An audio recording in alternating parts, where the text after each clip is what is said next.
Recording by Leanne Howlett. The Right Way to Do Wrong. An Exposé of Successful Criminals by Harry Houdini. Shot 1. Income of a Criminal. People of respectability and inexperience, who have no knowledge of the criminal classes, usually imagine that every criminal is a hardened villain, incapable of even the ordinary feelings of family affection, and that of necessity the professional crook, thief, or burglar is uneducated and ignorant. In fact, nothing could be more remote from the truth. Do you see that well-dressed, respectable-looking man glancing over the editorial page of The Sun? You would be surprised to know that he is a professional burglar, and that he has a loving wife and a family of children who little know the "business" which takes him away for many days and nights at a time. You meet a grave and benevolent-looking gentleman on a railway train. Perhaps he shares your seat and interests you by his brilliant and intelligent conversation. You little suspect that he is at the head of a gang of the most expert bank burglars in the country. As a matter of fact, some of the brightest brains and keenest minds belong to professional criminals. They live by their wits, and must needs keep those wits sharp and active. Not that I would have you think that all professional criminals go about in the guise of gentlemen. There are all grades of culture and lack of culture in the various nefarious callings of crime. The sneak thief and the burglar may and often does look the hard citizen he is, but you will never find him lacking in a certain kind of quick wits and a certain kind of brain power. So highly organized is the machinery of the law and police protection in our modern civilization that one of the first requisites for success as a professional criminal is brains. Does it pay to commit crime? This is a question I have often asked the chiefs of police and great detectives of every country in the world. How great are the money rewards of evil doing? Does a good burglar have an income equal to that of a bank president? Can a pickpocket make more money than the fashionable tailor who makes the pockets? Is a gambler better paid than a governor? Can a shoplifter make more money than the saleswoman? In fact, does it pay to be a criminal, and if so, how great is the reward for evil doing? I am aware that it is the general impression, considered simply as a matter of profits, that the professional criminal is well paid. He gets something for nothing.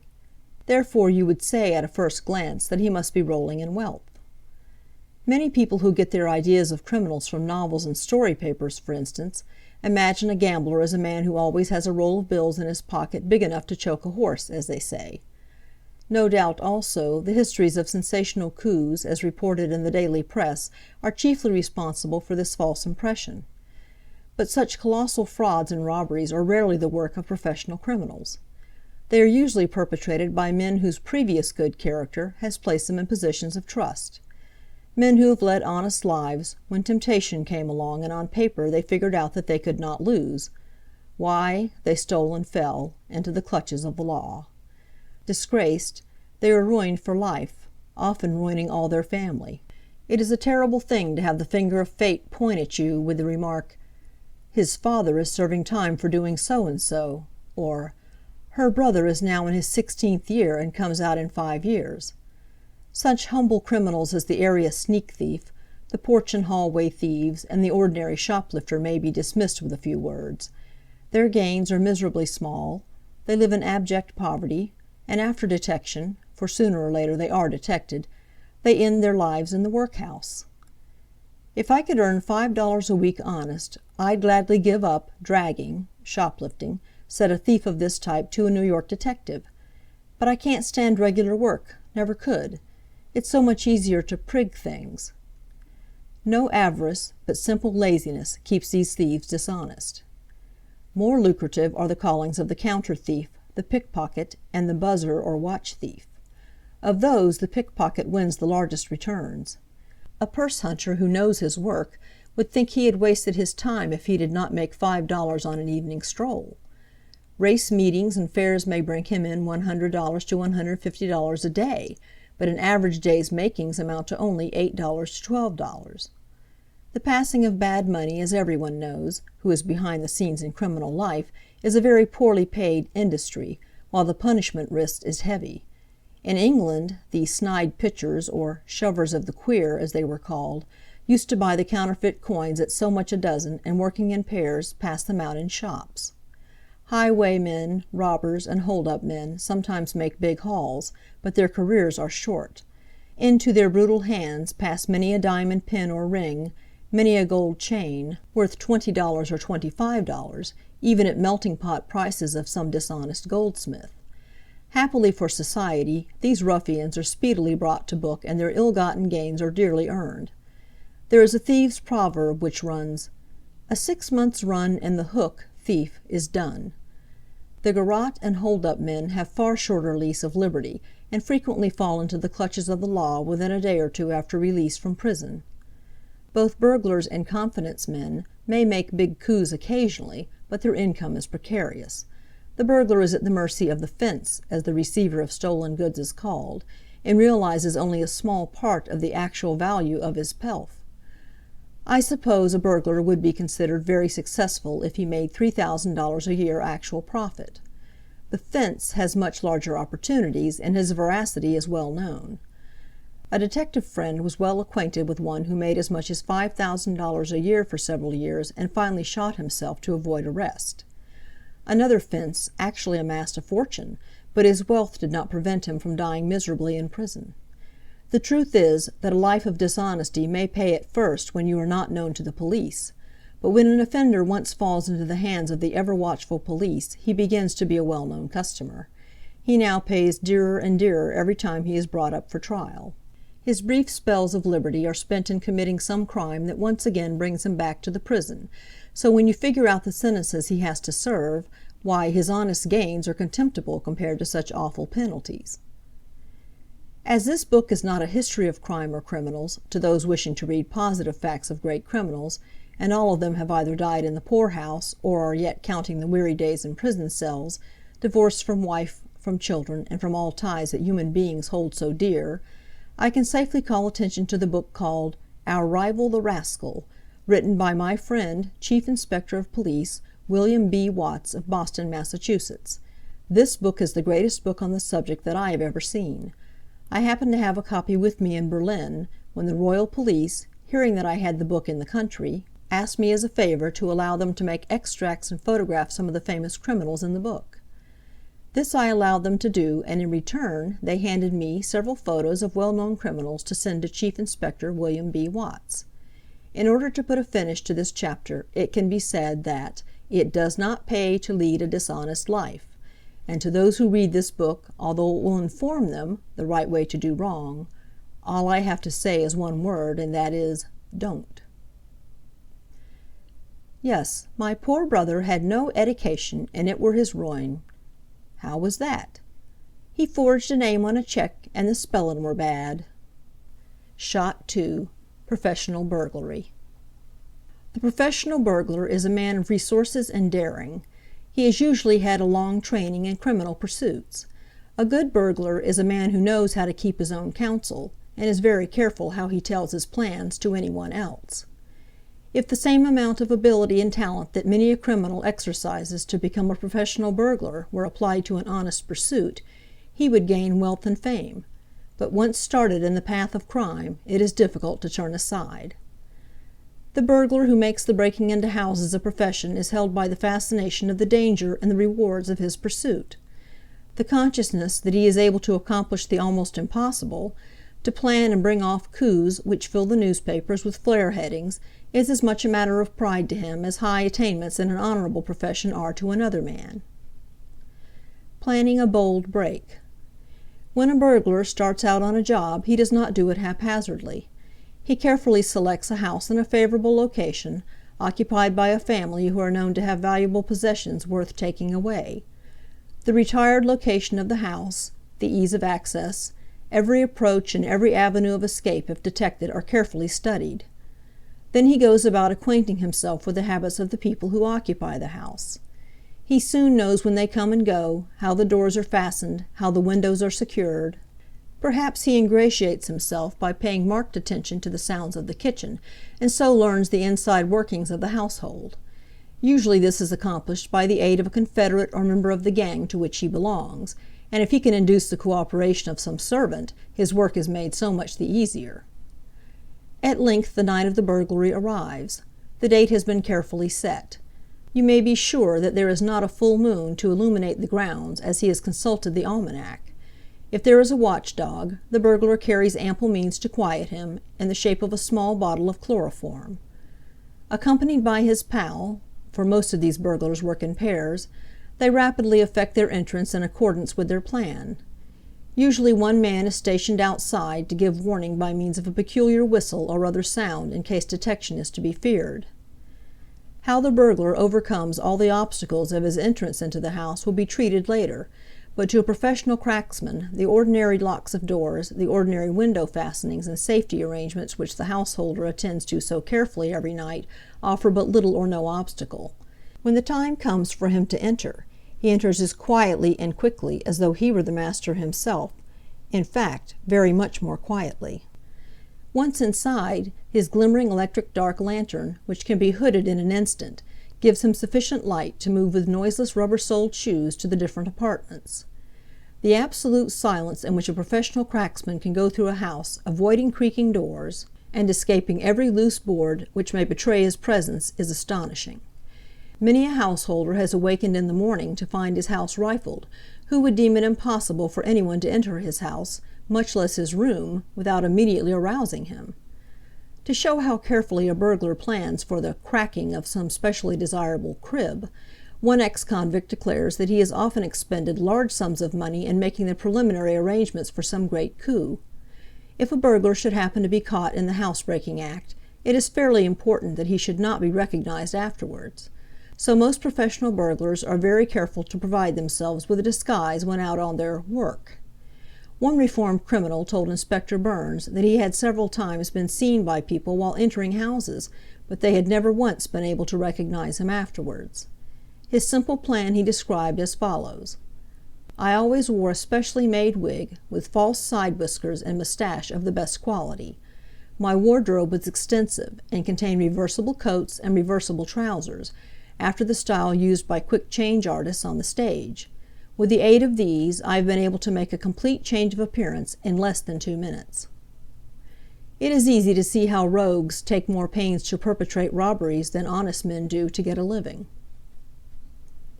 The burglar who walked backward. A London burglar who served a long sentence told the chaplain of the prison the following amusing story of one of his experiences. One of the toughest pieces of work I undertook was a big jewelry shop in the Seven Sisters Road one January night. It was a "put-up" job.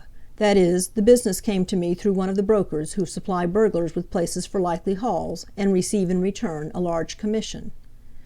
The jewelry store in this case was protected by iron shutters, not easy to open from the street, but valuable goods were supposed to be left overnight in the window. I approached the crib down a narrow entry to the rear, and along this I walked backward, for the ground was covered with snow, and any tracks going forward would attract the next policeman who should pass. I continued on this crab-like progress until under the shutter of the rear window. This I got through without difficulty, but was confronted by a door leading into the passage, which was locked. On attempting to force it with a jimmy, the door fell together with its case, with a tremendous crash. I need not say I made myself scarce in a jiffy, and hid behind a shed in the yard. Strange to say, nothing happened. No one seemed to have heard the terrible racket. I re-entered, and climbing to the top of the stairs, found a heavy trap-door fastened with a massive bolt. This gave way after a special treatment, and in the big sitting-room, by the glimmer of my tiny dark lantern, I found a few watches. The door leading into the shop was fastened with a mortice lock, and it was necessary to cut the box out. Much to my disgust, I found the show window absolutely empty. In ransacking the place, I came across a small iron safe which, with a vast deal of trouble, I dragged into the basement, where I set to work with my safe-opening tools, feeling sure I should find my plunder. But again I was disappointed, for the safe was empty. Almost all English safes are key-locked, not combination as in America. Where was the stuff? Clearly the jeweler had some hiding place. I resolved not to get cold feet on this job, so went back to make a systematic search. Outside the old couple's bedroom I listened carefully. All was quiet. I entered as silently as a shadow, and found the old jeweler and his wife sleeping soundly. A revolver was on the chair by his bedside. I have always considered the practice of keeping revolvers about the house most dangerous, especially to casual night visitors, so I pocketed this one, gathered up the loose money, 2 gold watches, and turning, found arranged along the wall the rods of jewelry and watches from the shop window. I selected as many as my pockets would hold, and cautiously made my way downstairs again. Upon leaving the house I walked backward again through the snow, and almost collided with the milkman just starting on his rounds. "You have a very remarkable way of walking," he said.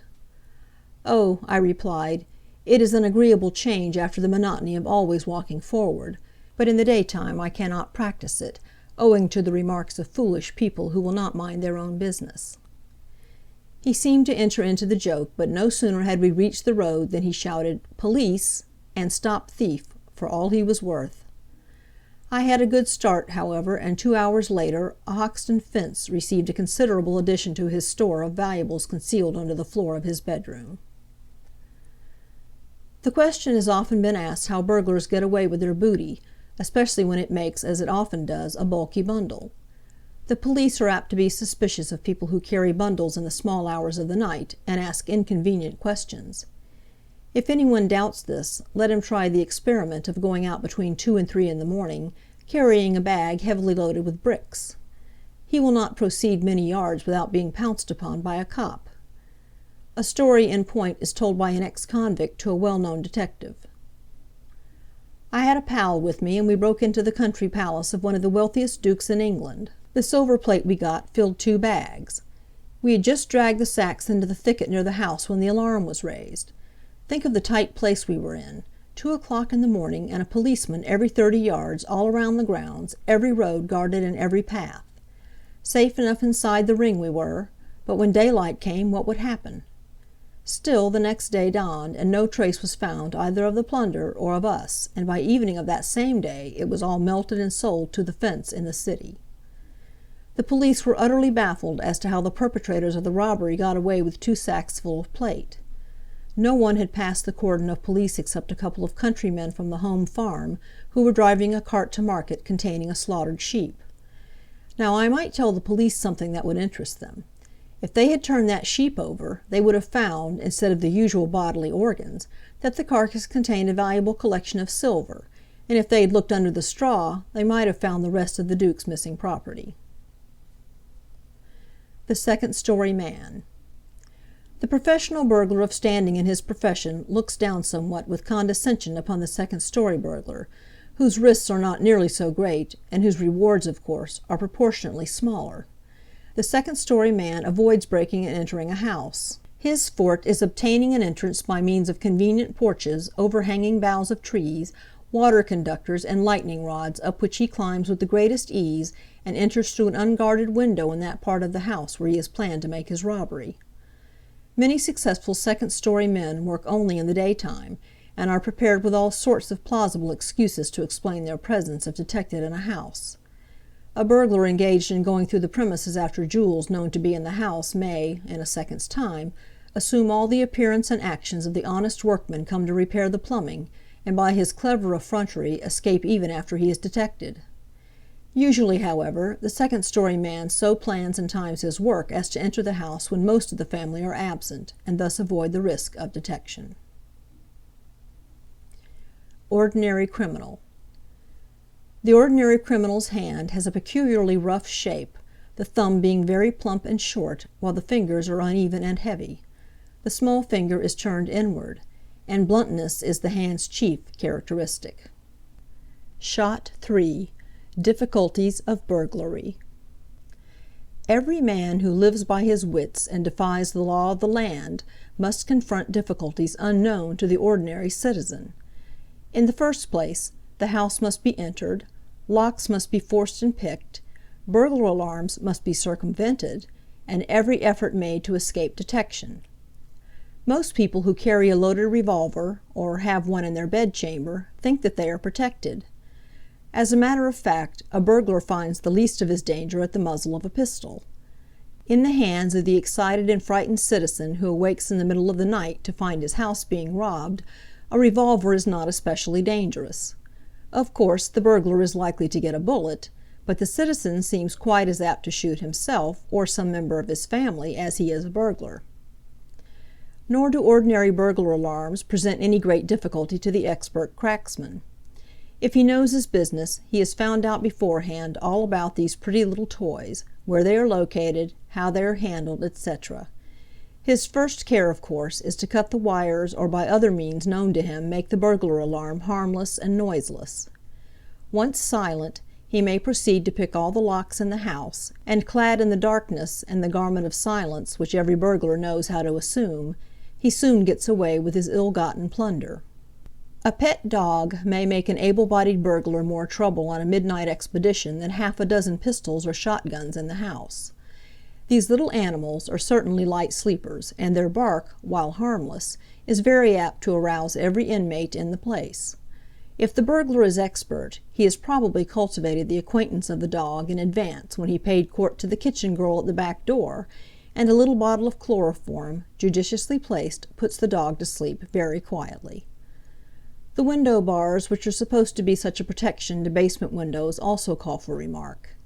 They are usually set from 4 to 6 inches apart, and are then of very little use, for a miniature screw jack is made for the profession which will force these bars sufficiently wide apart to allow a thin man to enter. When going away for the holidays, it is a great mistake to shut up the house. This is simply to make public announcement that the place is unoccupied and may be entered with safety. The wiser plan is to make it look as much occupied as possible, and to give notice to the police that you are going away. The next-door neighbors, if you know them to be above suspicion, should also be warned. The question is often asked, where is the safest place to keep one's valuables? My advice is to keep them at your banker's, but if it is really necessary to have them in the house, then the best place is the least likely one. One communicative burglar gave us 2 pathetic instances of wasted labor and disappointment that had befallen him. One night he went through a saddler's premises with extraordinary care, but without result, owing to the fact, which subsequently leaked out, that the cash was kept in an old saddle. The other case was that of a wealthy merchant's house, which was visited in pursuit of cash and securities. None could be found, though the house was thoroughly ransacked. It was afterwards found that they were concealed in a dummy book placed among the volumes in one of the library bookcases. It is not altogether the wisest plan to keep one's valuables in the bedroom, for the simple reason that a determined burglar, who has learnt their whereabouts, will not hesitate to visit the bedroom, in which case it is very possible that the occupant will not wake up next morning. I shall conclude this chapter with some account of burglar-proof appliances, as described by Mr. Herbert Howard, a writer in the London magazines, as follows. Burglars laugh at locks. The holiday season is the harvest of the enterprising burglar, and the dark days of the late autumn and winter provide a happy hunting ground for the professional housebreaker. The need, then, for securely guarding the house against uninvited visitors is one that appeals forcibly to every one who values his own goods and chattels, and is willing to take a little trouble to protect them. The hints given in the present article are the result of a long experience of a very practical character. If any man knows better than another the relative value of the various modes of protecting a house, it is the professional burglar. He smiles at the futility of many a massive lock and bolt, while, on the other hand, he grinds his teeth with rage as he thinks of certain simple contrivances that have defeated his nefarious designs. The weakest point about a house is usually a window, and for that reason it is one of the most convenient modes of entry for the burglar. The ordinary window catch is the most foolish contrivance possible, and must have been invented by somebody who wanted to break in with as little trouble as possible. You have merely to insert a thin putty knife between the sashes, and the catch can be pushed back without much difficulty. An attempt is sometimes made to prevent this by the insertion of a screw or other contrivance behind the catch, so that it will not slide back. In this case, the judicious use of a jimmy or crowbar under the bottom sash will simply force out the screws, always very slight affairs, by which the catch is fastened to the window, and thus the difficulty is overcome without any noise or trouble. The only really secure mode of fastening a window is by means of strong thumb screws passing through both sash frames on either side. These screws should work through metal plates let into the sashes.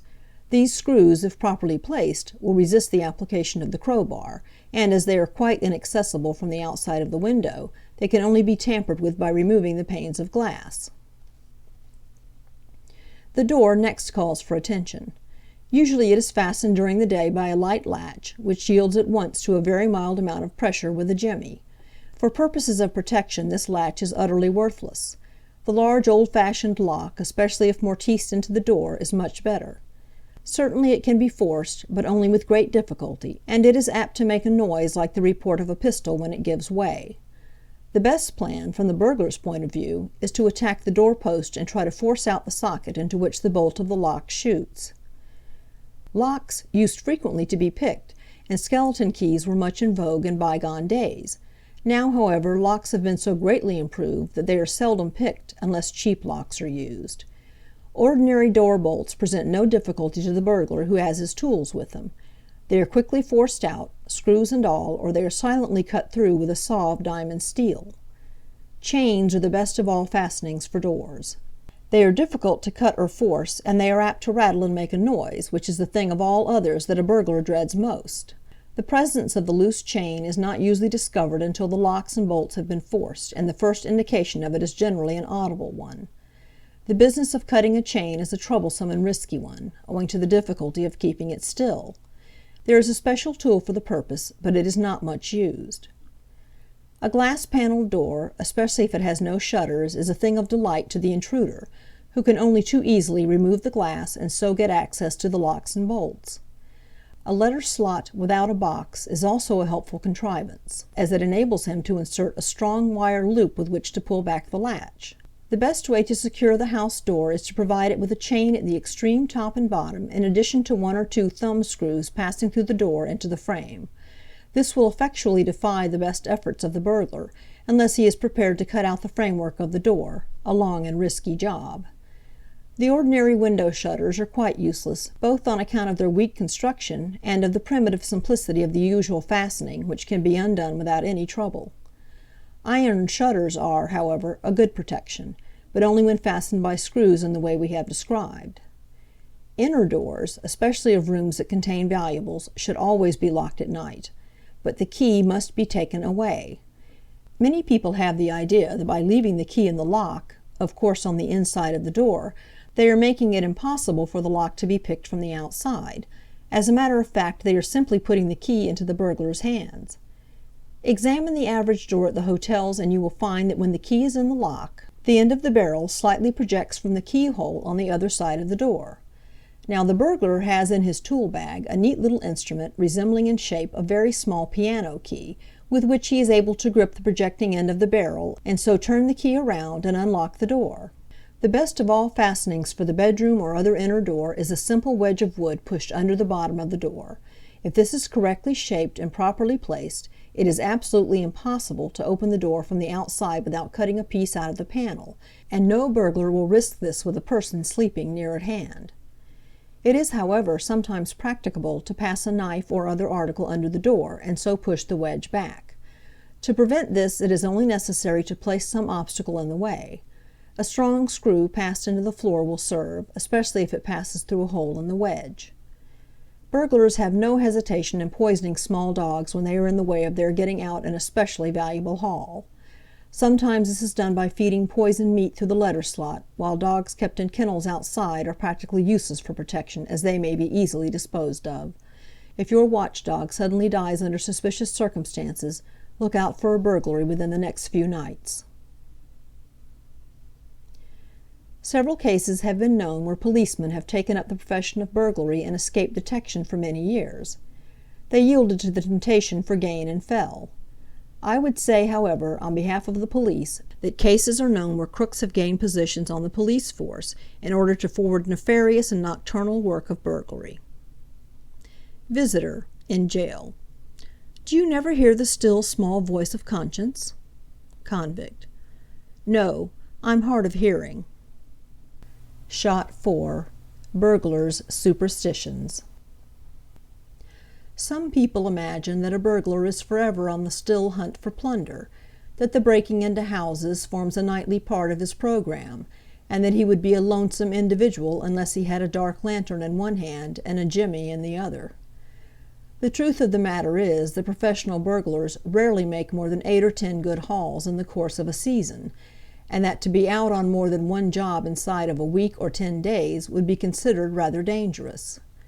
Of course, there are cases where gangs of burglars are working certain sections of the city where a number of startling robberies are committed one after another, but your careful and successful cracksman limits his work and increases his safety. The burglar, no doubt, may be a quiet citizen, a householder himself, and one known as a respectable man to his neighbors, and when occasionally he disappears for a week or a fortnight, it is attributed to business in a distant city. His "business" brings him in another rich haul, and when that is disposed of, he is on "easy street" again until inclination or necessity compels him to go forth in quest of other plunder. Sailors are superstitious, but burglars share that honor with them, for there is no class of individuals who look more carefully to signs of good and evil omen than does your professional crib-cracker. An ex-convict whom I once befriended in Omaha, and from other sources, I learned the following most common superstitions of thieves and burglars. A black cat is a certain forerunner of disaster to the burglar, and householders who suddenly find their black cats poisoned may take it as a warning that the robbery of their domain has been decided upon, for the criminals take care to destroy their dumb enemies before paying a midnight call. Dogs, on the contrary, they fear but little, however savage they may be, because they take care to carry in their pockets pieces of ivory, a certain cure for dog bites. The cries of an infant warn the marauder that misfortune awaits him in the neighborhood. He will not stay in a house if he finds a clock stopped, a broken mirror, or an unframed oil painting. These are infallible omens of disaster. One of the chief terrors of the burglar is a newly painted house. Several years ago in a northern town, some disciples of the Jimmy broke into a large domicile, but removed nothing, though they favored the next house with a visit the same evening and stole everything of value. They were captured as they were scaling the garden wall, and at the trial one confessed that they had spent 8 weeks in making preparations for entering the house from which they removed nothing, and upon doing so found it to have been freshly painted, so transferred their attention to the adjoining building, thereby bringing about their capture. A criminal studies the weather quite as carefully as the farmer does. He will not perpetrate a crime on the night of a new moon, nor if the orb has a halo or mist round it. And were he to plunder a house during an eclipse, he might as soon give himself up to the law at once, for his days outside of prison walls would be numbered. Even more trifling incidents are of equal significance to the robber. It is bad luck to be followed by a dog, and any undertaking or plundering plan will be abandoned for the time, as it means capture or failure. If the house selected has crape on the door, to enter would be to court disaster, and to kick against a piece of coal in the road would bring about a similar result. Pickpockets are very careful not to rob a cross-eyed or club-footed person. To rob a blind man would be to bring down misfortune. But curiously enough, a blind woman can be victimized with impunity. A stolen purse that contains a battered coin or lock of hair is thrown away intact, or the thief will find himself a prisoner before the day is out. Talismans are freely carried and implicitly believed in. Burglars in the olden days used to rob a house by the light of a candle made of human fat, but the superstition has nearly died out, owing to the difficulty of procuring material to make them, although it is still prevalent to some extent in Scotland and Ireland. When Burke and Hare were murdering human beings for the medical profession in Scotland in 1828, it is claimed they also supplied human fat to burglars, the doctors giving Hare a few bottles, as they were told it was a good cure for rheumatism. The medicos treated it as a joke, but Hare sold it to some of the housebreakers he was intimate with.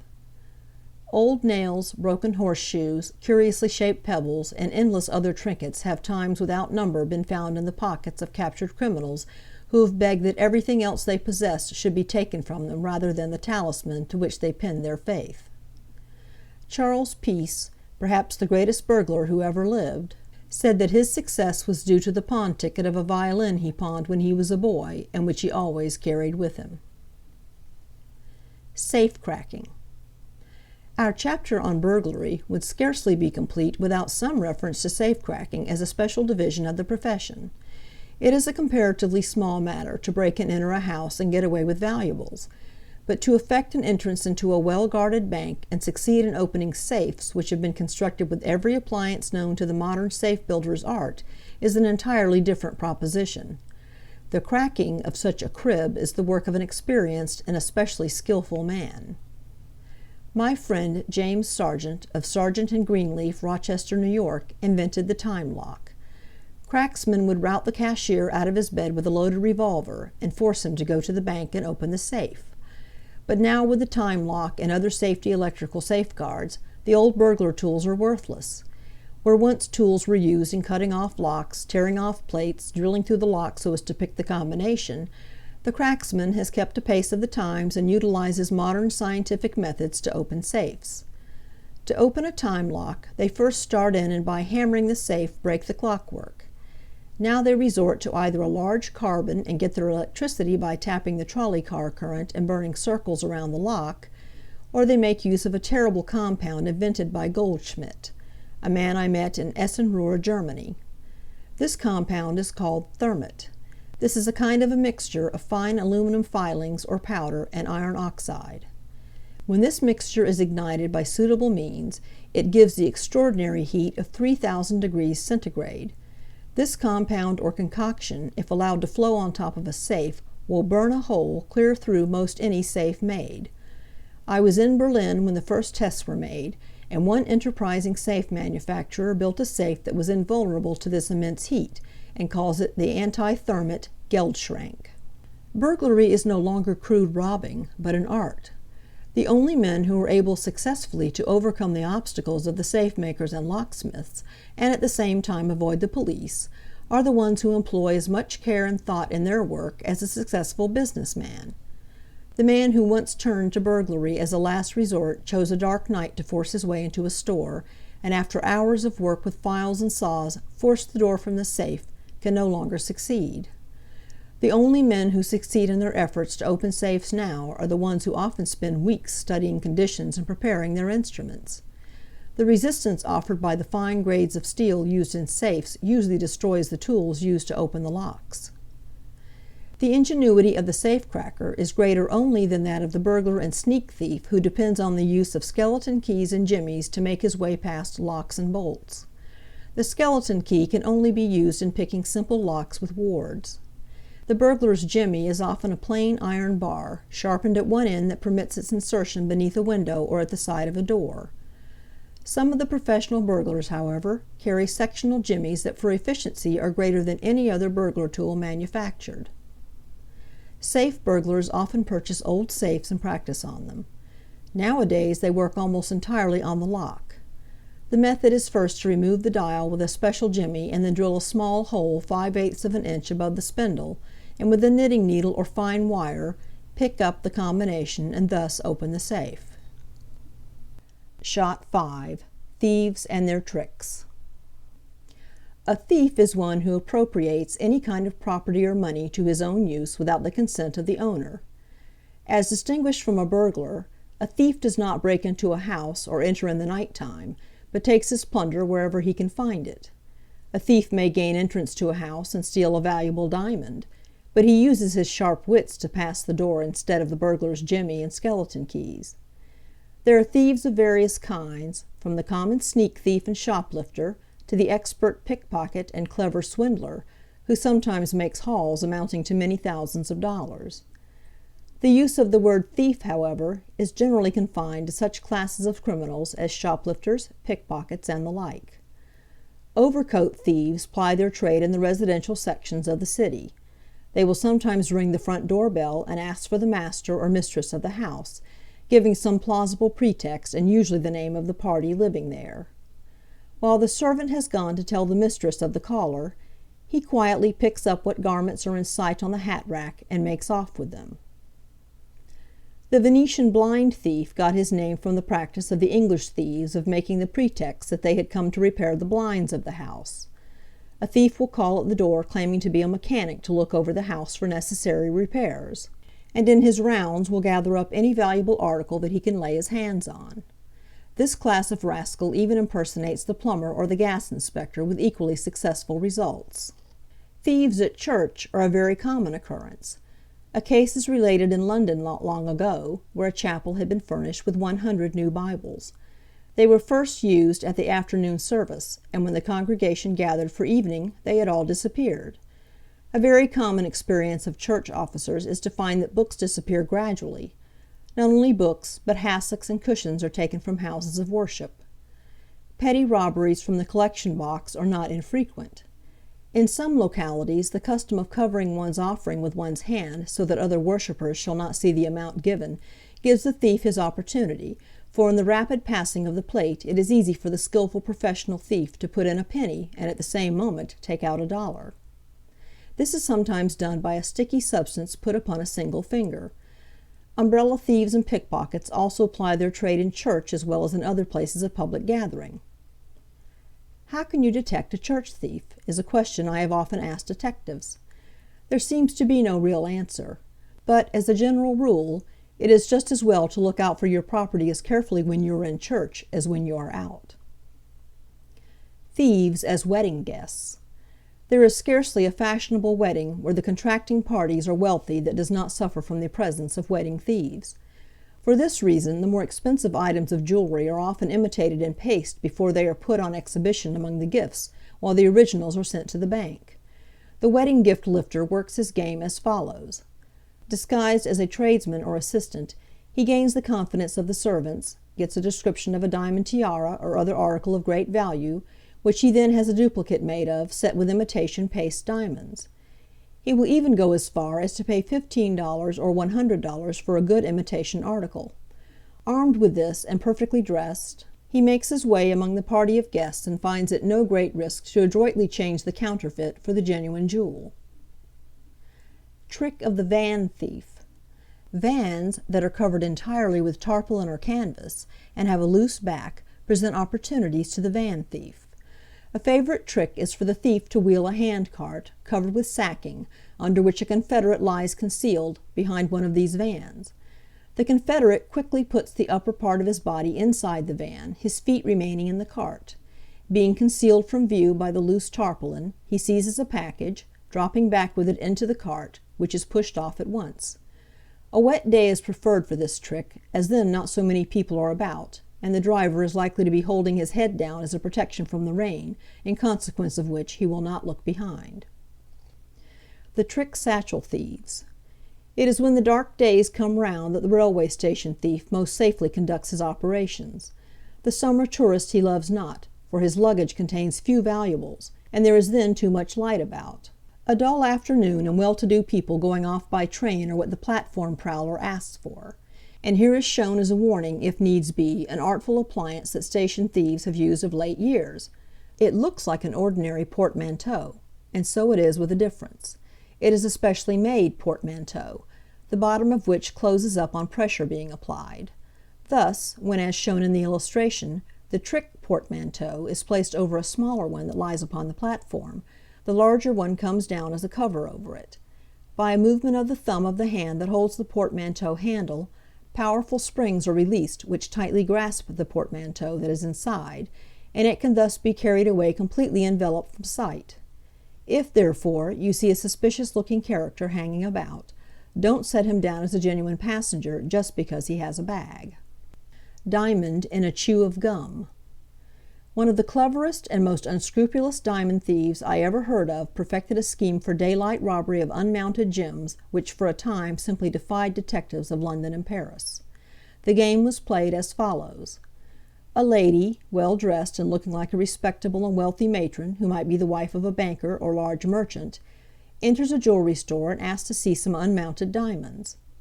The clerk shows her the stones, and while she is looking at them, a second lady, equally respectable in appearance, enters and approaches the same counter. She seems to be interested in diamonds. Suddenly one of the most valuable gems is missing. The proprietor is summoned, the detectives rush in, and an officer is called. The women, who both declare their innocence, are carefully searched, but the diamond has absolutely disappeared. Eventually both the women are released, but the diamond is never recovered. The way the trick was played is this. One of the women, both of whom are members of the gang, deftly concealed the diamond in a piece of chewing gum and sticks it on the underside of the front edge of the counter.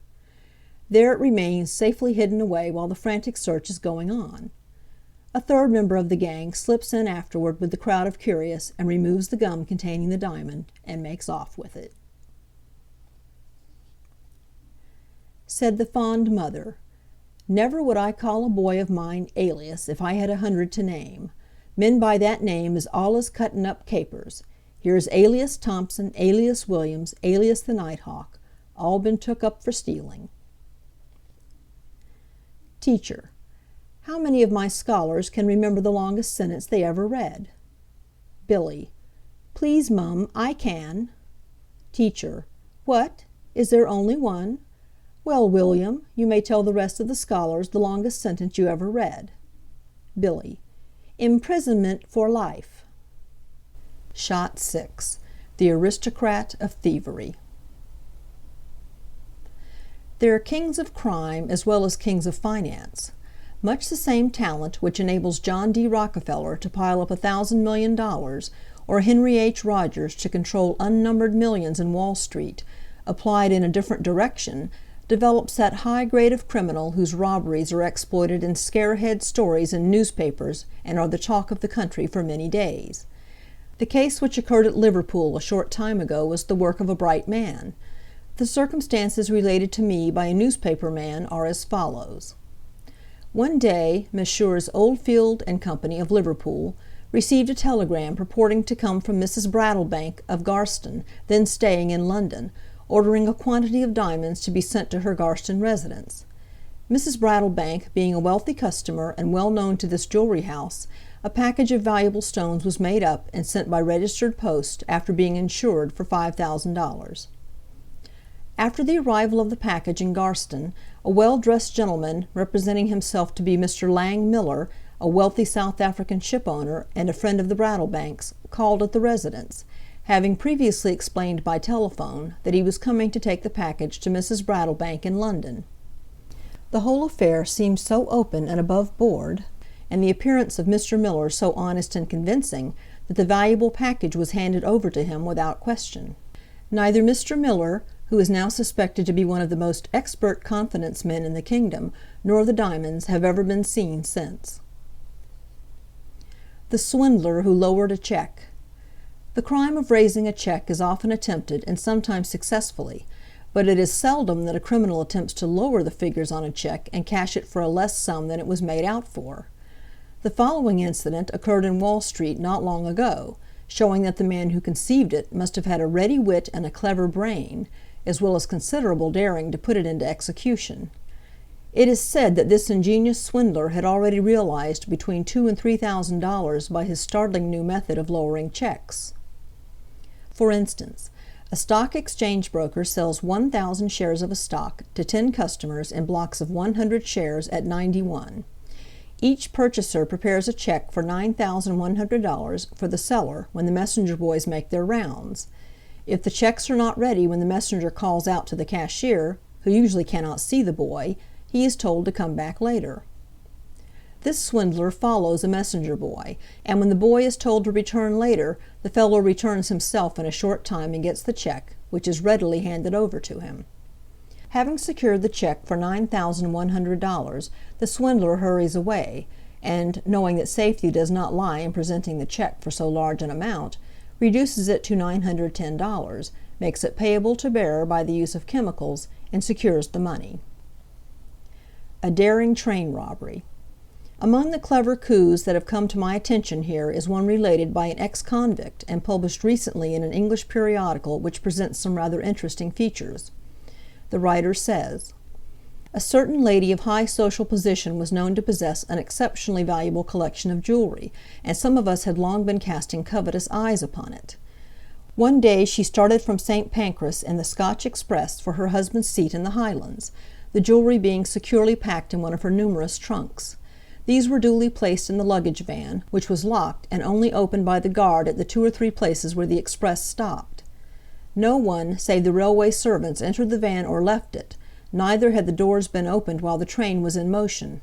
But when the trunk in question was unlocked far away in Scotland, the jewel case was gone, and from that day to this not the slightest clue has been found as to its disappearance. Here was a case for a Sherlock Holmes or a Martin Hewitt, but either these gentlemen were not forthcoming, or they totally failed to solve what is, perhaps, the most mysterious railway robbery of recent days. Let me lift the veil and show how the little job was worked. Two men, both of whom are still making a very comfortable income as railway thieves, got to know of the lady's proposed journey, and discovered the train by which she intended to travel. Accordingly, they also travelled north by that train, though they did not go as far as Scotland. On the contrary, they only booked to Leeds. Their luggage consisted of 2 portmanteaus and a massive wooden trunk, strongly hooped and padlocked. It was an honest, straightforward-looking trunk, but anyone who examined it very closely might have discovered a quantity of small holes in its sides, practically concealed by the iron hoops, between which and the woodwork there was at intervals a slight space. That trunk did not contain the large assortment of wearing apparel that might have been supposed. In fact, it only contained 1 suit of clothes, and that suit encased the limbs of a boy of 14. As soon as the train was well on its journey, one end of the trunk opened, and the small boy emerged.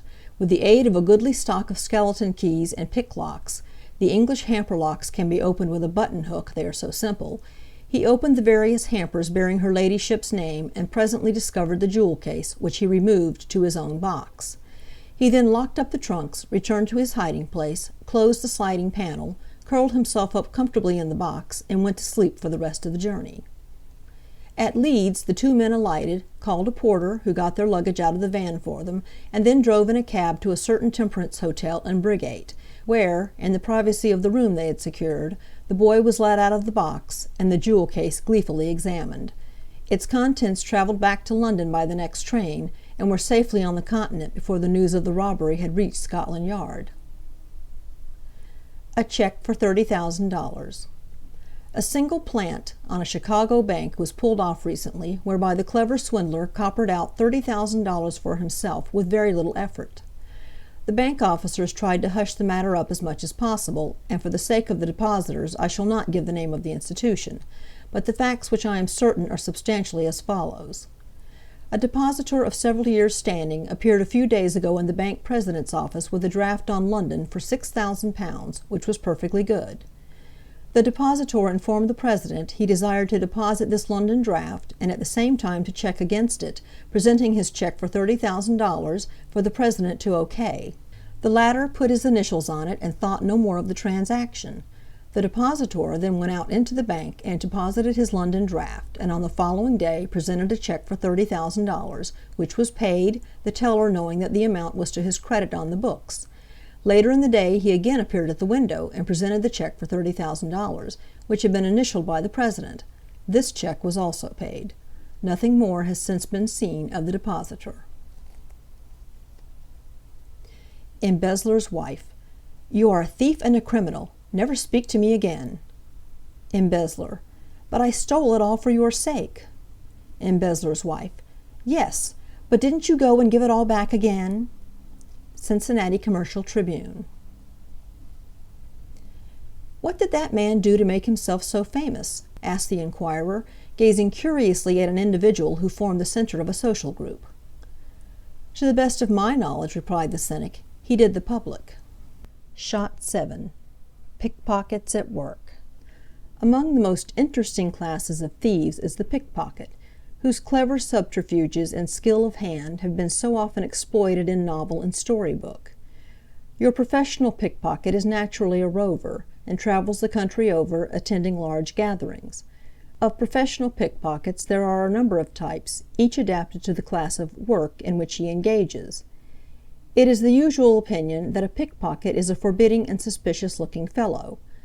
But a glance at the rogues' gallery in any police headquarters will show you that they look much like ordinary individuals, and are of more than average intelligence. The pickpocket is usually very well dressed and of prepossessing appearance. Those who seek to make only large hauls are entertaining talkers and easy in their manner. They are generally self-possessed, and, while dexterous, are very cautious in their operations. It is needless to say that women make the most patient as well as the most dangerous pickpockets. It is simply amazing how quickly an expert pickpocket, with a delicate touch, seemingly accidental, will locate the resting place of a well-filled purse or other article of value which he chooses to abstract. When once discovered, they follow their intended victims until the proper opportunity comes. A common pickpocket trick is for the operator to carry a shawl or overcoat carelessly over the left arm, and to take a seat on the right side of the person they intend to rob in a streetcar or other vehicle. Sometimes a small and very sharp knife is used to cut the side of the dress or pantaloons of the victim, so that the purse may be abstracted without going into the pocket directly. Others of this light-fingered gentry wear light overcoats with large pockets removed. They will endeavor to stand near a person, preferably a woman, who is paying her fare and has displayed a well-filled purse.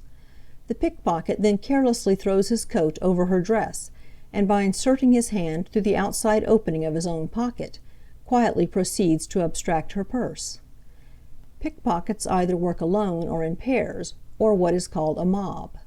Most female pickpockets seem to prefer to work alone, sometimes, however, working in conjunction with a man thief to whom they pass their plunder, and thus make detection impossible if they are suspected and searched. The mob is a gang of expert pickpockets under the direction of a leader who has had experience and knows all the tricks. Their usual game is to frequent some crowded platform or railway station, and raise an apparent row in which two men seem to engage in a scuffle or quarrel and come to blows. Others rush in attempting to separate them, and the attention of the whole crowd of people is for the moment directed strongly that way.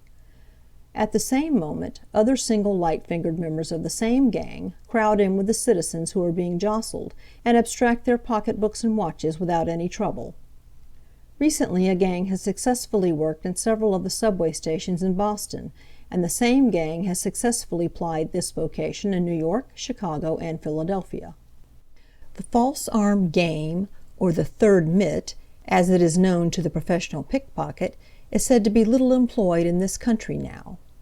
A loose cape overcoat is worn in one of the sleeves of which a false arm and hand are fixed.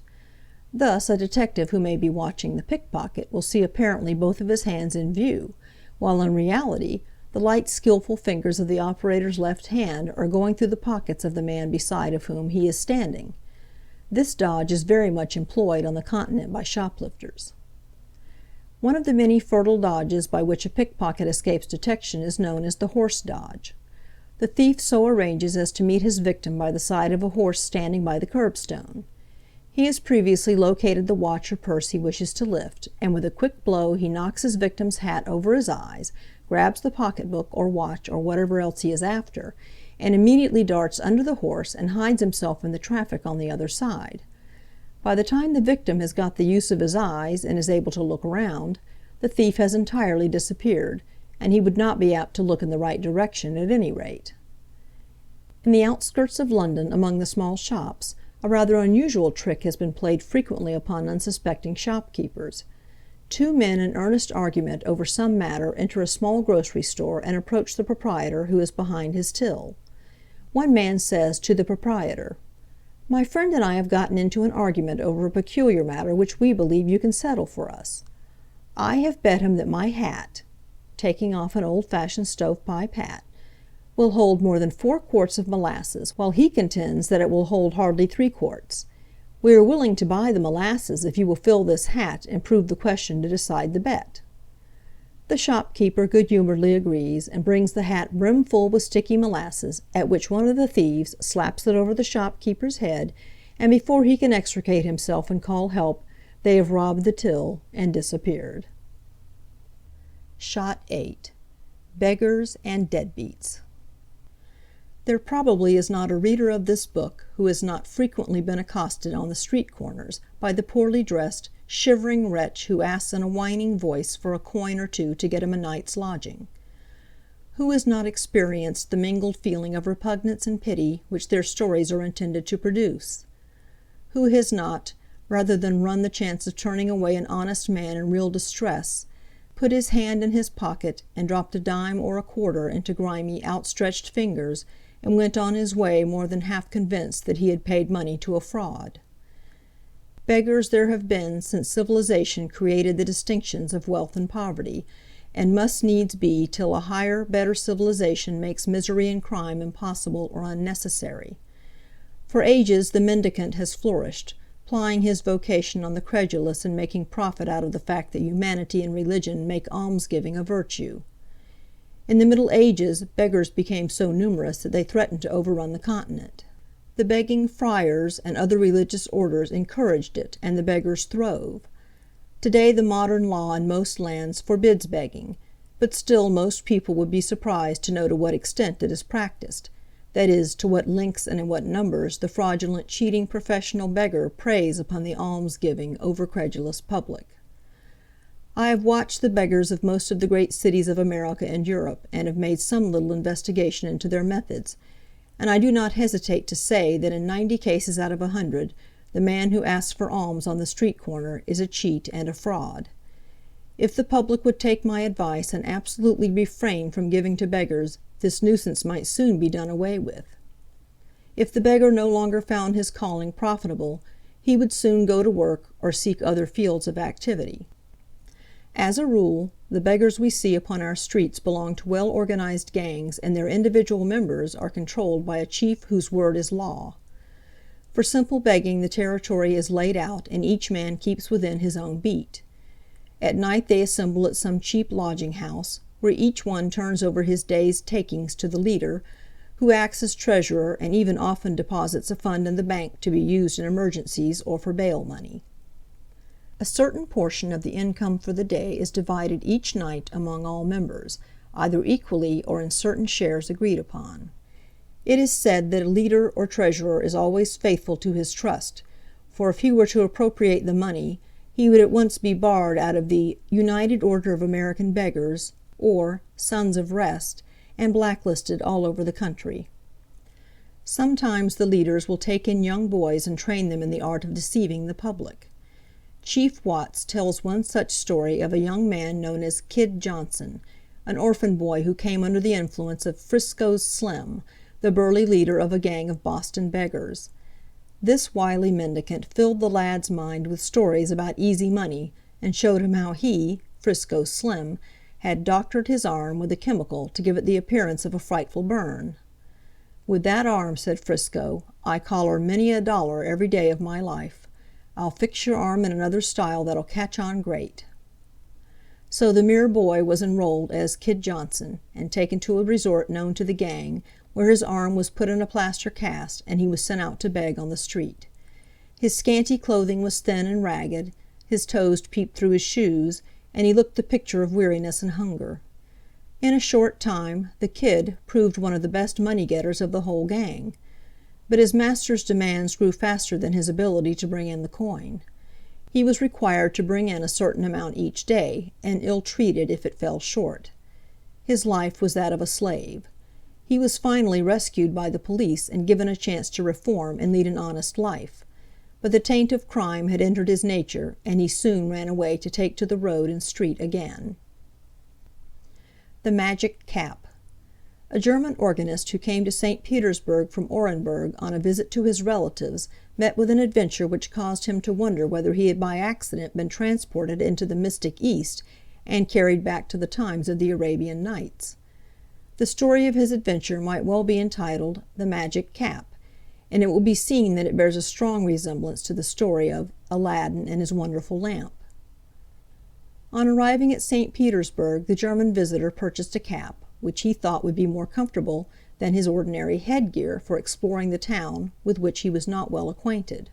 On arriving home in the evening after his first day's sightseeing, he was greatly surprised to find in the pockets of his overcoat 2 purses, one of them containing over 10 pounds. He marveled greatly at his mysterious luck, and sallied out again next day. When he came home again he found in his pockets several more purses, and began to feel alarmed. When on the 3rd day he came home with another windfall in his pockets, he became frightened. But his Teutonic common sense would not allow him to believe in the existence of magic, and he decided to have recourse to the prosaic police force in order to elucidate the mystery. Accordingly, he sought out the chief of police and told him all the facts. The astute official examined him closely as to the clothes he was wearing, and particularly as to the cap he had bought in St. Petersburg, and on receiving his replies, sent the German with a policeman to the hatter's shop. The shopkeeper explained that the cap was of an exceptional kind. Some time ago a man had called on him and given him a large piece of English cloth, out of which he was to make 15 caps of exact similarity. On concluding this order, the hatter found that he had a piece of the cloth left over, and of this he made an extra cap, the identical one which was sold to the German. On the strength of this information, the chief of police arranged for a detective to accompany the German on his next day's sightseeing, and then the mystery of the magic cap was fully cleared up. Watching his charge carefully, the detective saw various men lounge furtively up to the German and transfer something from their hands to his pockets. On each occasion the man thus discovered was arrested, and in the course of 2 or 3 days, during which the same plan was pursued, the police made prisoners of about a dozen men. They turned out to be a gang of pickpockets, and all wore a cap of the same pattern as that purchased by the German. Their plan was to pass on their plunder to a confederate, for whom the German had been mistaken. A very favorite trick of begging letter writers is to try to obtain money on behalf of some bogus society in which they think the celebrity written to might be interested. The swindler will even go so far as to get the name of a fictitious institution printed on a number of letters, and, writing as a secretary, ask for a subscription. Probably in 9 cases out of 10 this will be sent without any further inquiries being made by the recipient of the request, the printed letter paper being considered a sufficient guarantee as to the genuineness of the appeal. Often professional beggars are actually men of wealth. Not long ago a beggar died in New York who had 11 bank books concealed about his person, with deposits amounting to thousands of dollars. Beggars frequently own real estate, stocks, and bonds. This is putting a beggar on horseback with a vengeance. An actual incident of this kind was disclosed in one of our largest cities not long ago. In a smart little villa in one of the suburbs lived an equally smart young married couple. Mr. Cecil Brown Smith was the name on the doorplate, and every morning Mr. Smith went into the city, and every evening came home. If a neighbor asked about business, he would reply, "Oh, pretty good, I can't complain."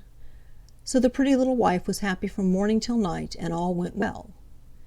In the city, shuffling painfully along one of the principal streets, a miserable object had for some time touched the hearts and pockets of stockbrokers and city men. Even the poor, almost beggars themselves, have dropped their mite into the cigar-box full of matches which he carried in his one hand, for he was an object of such abject misery. One arm hung helpless by his side, his head hung with the weakness of paralysis. His right leg was paralyzed, and he laboriously dragged it after him. No one on earth would have supposed a connection between the crippled match-seller, always so grateful for alms, and the snug suburban home. But for some reason 2 disguised detectives for some hours took a close interest in the beggar's business. When the match vendor's day's work was over, one of the detectives followed him and witnessed an astonishing transformation. First, said the detective, the lame man dragged himself to an adjacent tobacconist's shop, where he changed his silver and coppers into bills. Here, too, he left the cigar-box and the matches until the morrow, and then he boarded a car to a cheap lodging-house, and by the time he had arrived there his lameness had disappeared, and he went up the steps 2 at a time. Finally, he went home to the smart little villa already described. He was the gentleman who lived there with his wife and child. One afternoon, as the match peddler was shuffling painfully along with a cigar-box as before, Detective No. 1 suddenly confronted him. "You're an impostor," said the detective. "Can you prove it?" demanded the beggar. The officer said he could, and at once arrested him for begging. As the prisoner declared he could not walk, and objected to the publicity of an ambulance, he was conveyed to the police station in a cab. In the dock at the police station he presented the appearance of an intelligent and fairly well-dressed man of 29. One of the most amazing features of the case was a statement that Smith's wife was surprised to hear of her husband's goings-on. She knew nothing about Smith's occupation in the city. Begging cards, covered with the worst kind of doggerel poetry, are often used by beggars. Who has not at one time or another received one like the following, entitled, "The Cripple's Appeal"? Kind people, do not fear me, or turn me from your door. I ask you but to hear me, or read my story o'er. 'Tis the same old tale of hardship, misfortune, and of woe, that others have told before me, and you've heard it all, I know. From house to house in the city, this little appeal I've made, and it's with a hope for pity, that I ask you for your aid. Did you ever give a nickel or a dime to the person who handed you such a card? If you did, you gave to an out-and-out professional beggar. Indeed, 9 times out of 10, yes, 99 times out of 100, every coin that goes into the tin cup or the hand of a street beggar goes to a fraud of the worst description. Visitor at the gaol. Poor, poor man. May I offer you this bunch of flowers? Man behind the bars. You've made a mistake, miss. The feller that killed his wife and children is in the next cell. I'm here for stealing a cow. It would be helpful to you, said the prison visitor, if you could take some motto and try and live up to it. That's right, replied the convict. I'd like to select, for instance, we are here today and gone tomorrow. Shot 9. Begging letter swindles. Every section of the country, almost every city, has one or more begging letter writers, who ply their trade with greater or less success, and exercise their arts upon the simple and credulous. These clever rascals range all the way from the ignorant crook that writes a pitiful story of want and misery, and who neither receives nor expects more than a few dollars at a time, to the master of the craft, who goes about it like a regular business, has a well-organized office and a force of stenographers and clerks, who are kept busy day in and day out, sending off and receiving mail. Several remarkable cases have been unearthed only lately, where the fake was receiving hundreds of letters daily, the large majority of them containing money. The post office authorities, however, have been getting after this class of rogues very sharply of late, and any organized plundering by the use of the mails is almost certain to come to an untimely end sooner or later. If any one has reason to believe that a business of the kind is conducted on fraudulent lines, a complaint to one of the post office inspectors in any large city will quickly bring a fraud order against the party, restraining them from use of the mails, and a rigid investigation follows. Then the game is up, and it's back to the tall timber for them. It is a well-known fact, however, that this recourse to the fraud order is frequently used by unprincipled persons, out of spite, and to obtain revenge upon those who are actually conducting a legitimate business. The fraudulent advertisement is often an adjunct to the bogus letter scheme, and designed to get names to whom a special kind of letter may be written. One of the most daring schemes of this kind was unearthed a short time ago in New York City. A man fitted up a suite of offices in elegant style in one of the large office buildings. He then traveled to South Dakota, and under the laws of that state, incorporated a stock company with a capitalization of $5 million. It was called a commercial and mining company. Returning to New York, he instructed the press clipping bureau to save him the obituary notices of all males that died in the states other than New York, just far enough away from the center of operations to be comfortable for him. Using these obituary notices for guides, he would write to the dead man, notifying him that the last payment was due on the 500 or 1,000 shares of stock which he had bought at 50 cents a share. He congratulated the man on his foresight on investing in this stock, as it had gone up several points, and was still rising in value. He begged that a remittance and final payment of this stock should be sent at once. A beautifully engrossed certificate of stock was enclosed in the letter to the dead man, and the inevitable result was that the surviving relatives, thinking the departed one had bought this stock quietly and forgotten to mention it, sent on a check for all the way from $500 to $100 as requested. It was one of the prettiest schemes that has been worked for a long time, and the actual amount of money realized by the swindler will never be known. Such a snap could not last long, however, and the promulgator of the swindle was soon detected and brought to trial. One man advertised to sell 10 yards of good silk for 25 cents, and so worded his announcement as to suggest a bankrupt sale or smuggled goods. For a time he reaped a rich harvest. Money came thick and fast. To each of his dupes he mailed 10 yards of sewing silk. Another rascal offered a complete and perfect sewing machine for $1. He also gathered in the dollars at a rapid rate, till Uncle Sam put a stop to his operations. He sent his victims a common sewing needle. This is quite in line with the fellow who advertised a few years ago to tell a sure way of getting rid of chinch bugs for $1. After the victim had sent the dollar, he received by mail a card upon which was printed the following: "Catch the chinch bug. Hold it by the legs carefully between the thumb and forefinger. Lay its head on the anvil, and hit it with a hammer as hard as you can." Many of these advertisements are inserted merely to receive names and addresses of credulous people. The lists of names are then sold or rented out to fake mail order houses, who proceed to circularize them. Chain letter schemes are now declared illegal, but for some time a number of clever dodges of this kind were worked throughout the United States as well as on the continent. A brief description of one of these schemes will show the character of this kind of enterprise. The scheme was where a trip to the Paris Exposition with $200 for expenses was offered as a prize. Each person entering the contest was required to pay 30 cents, then send to friends 2 letters requesting them to send their names to the original promoter, and send duplicate letters to 2 of their friends, the operation to be repeated indefinitely. Each person writing to the original promoter was to receive an offer, allowing him to start a chain on his own account, on payment of 30 cents, the trip and money going to the one whose chain brings out the largest number of letters. The ostensible object was to secure names for employment at the exposition.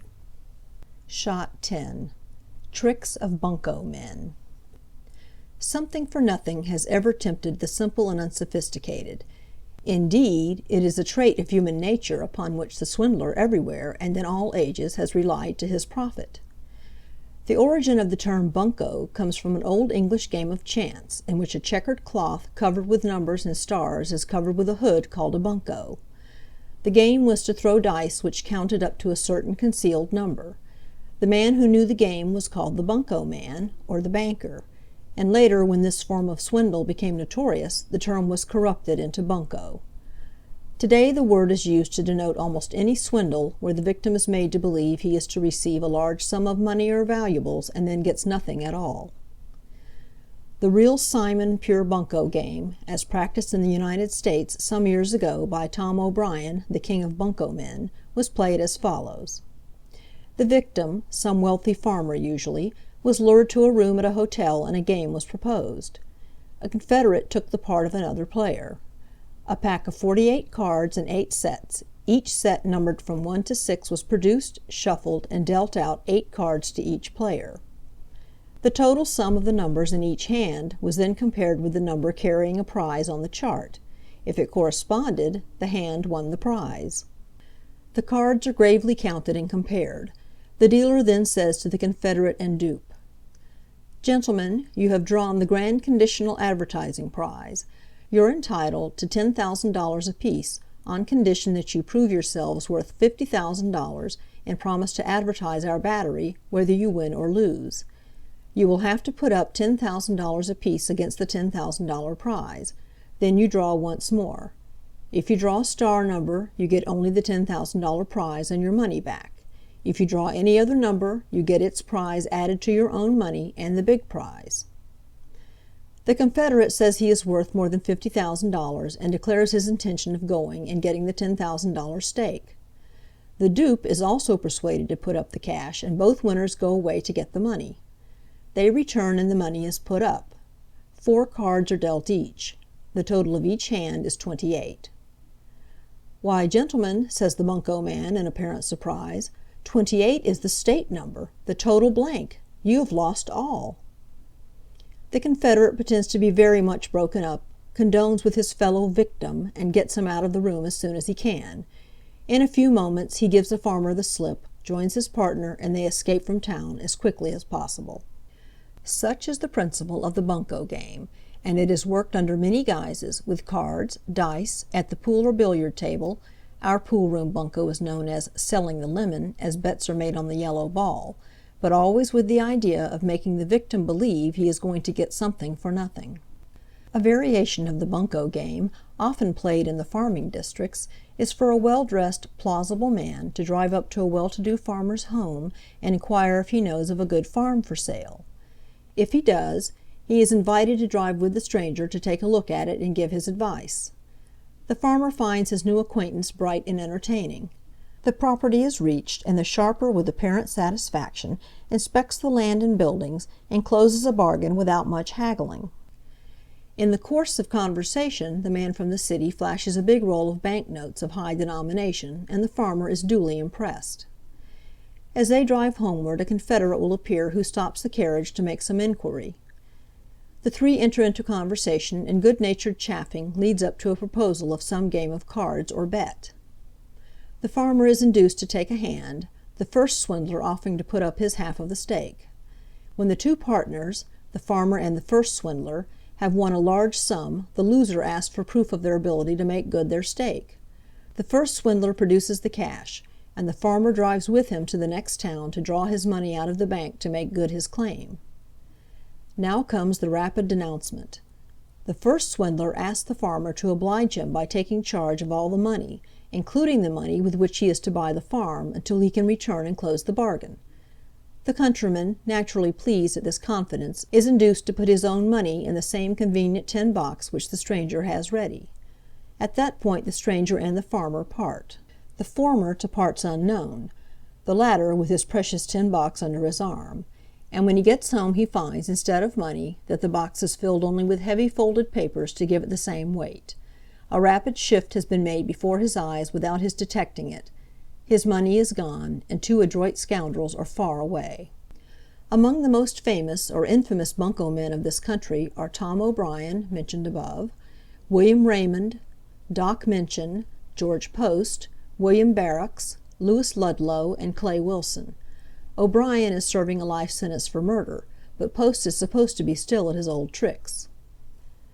Jacob Sindheim, alias Al Wise, has a star game.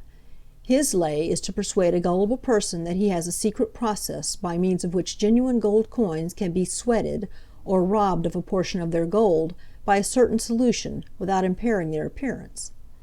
Several times he has induced speculative individuals without conscience to construct tanks in the basement of their houses, and put in from $10,000 to $20,000 in gold pieces for treatment.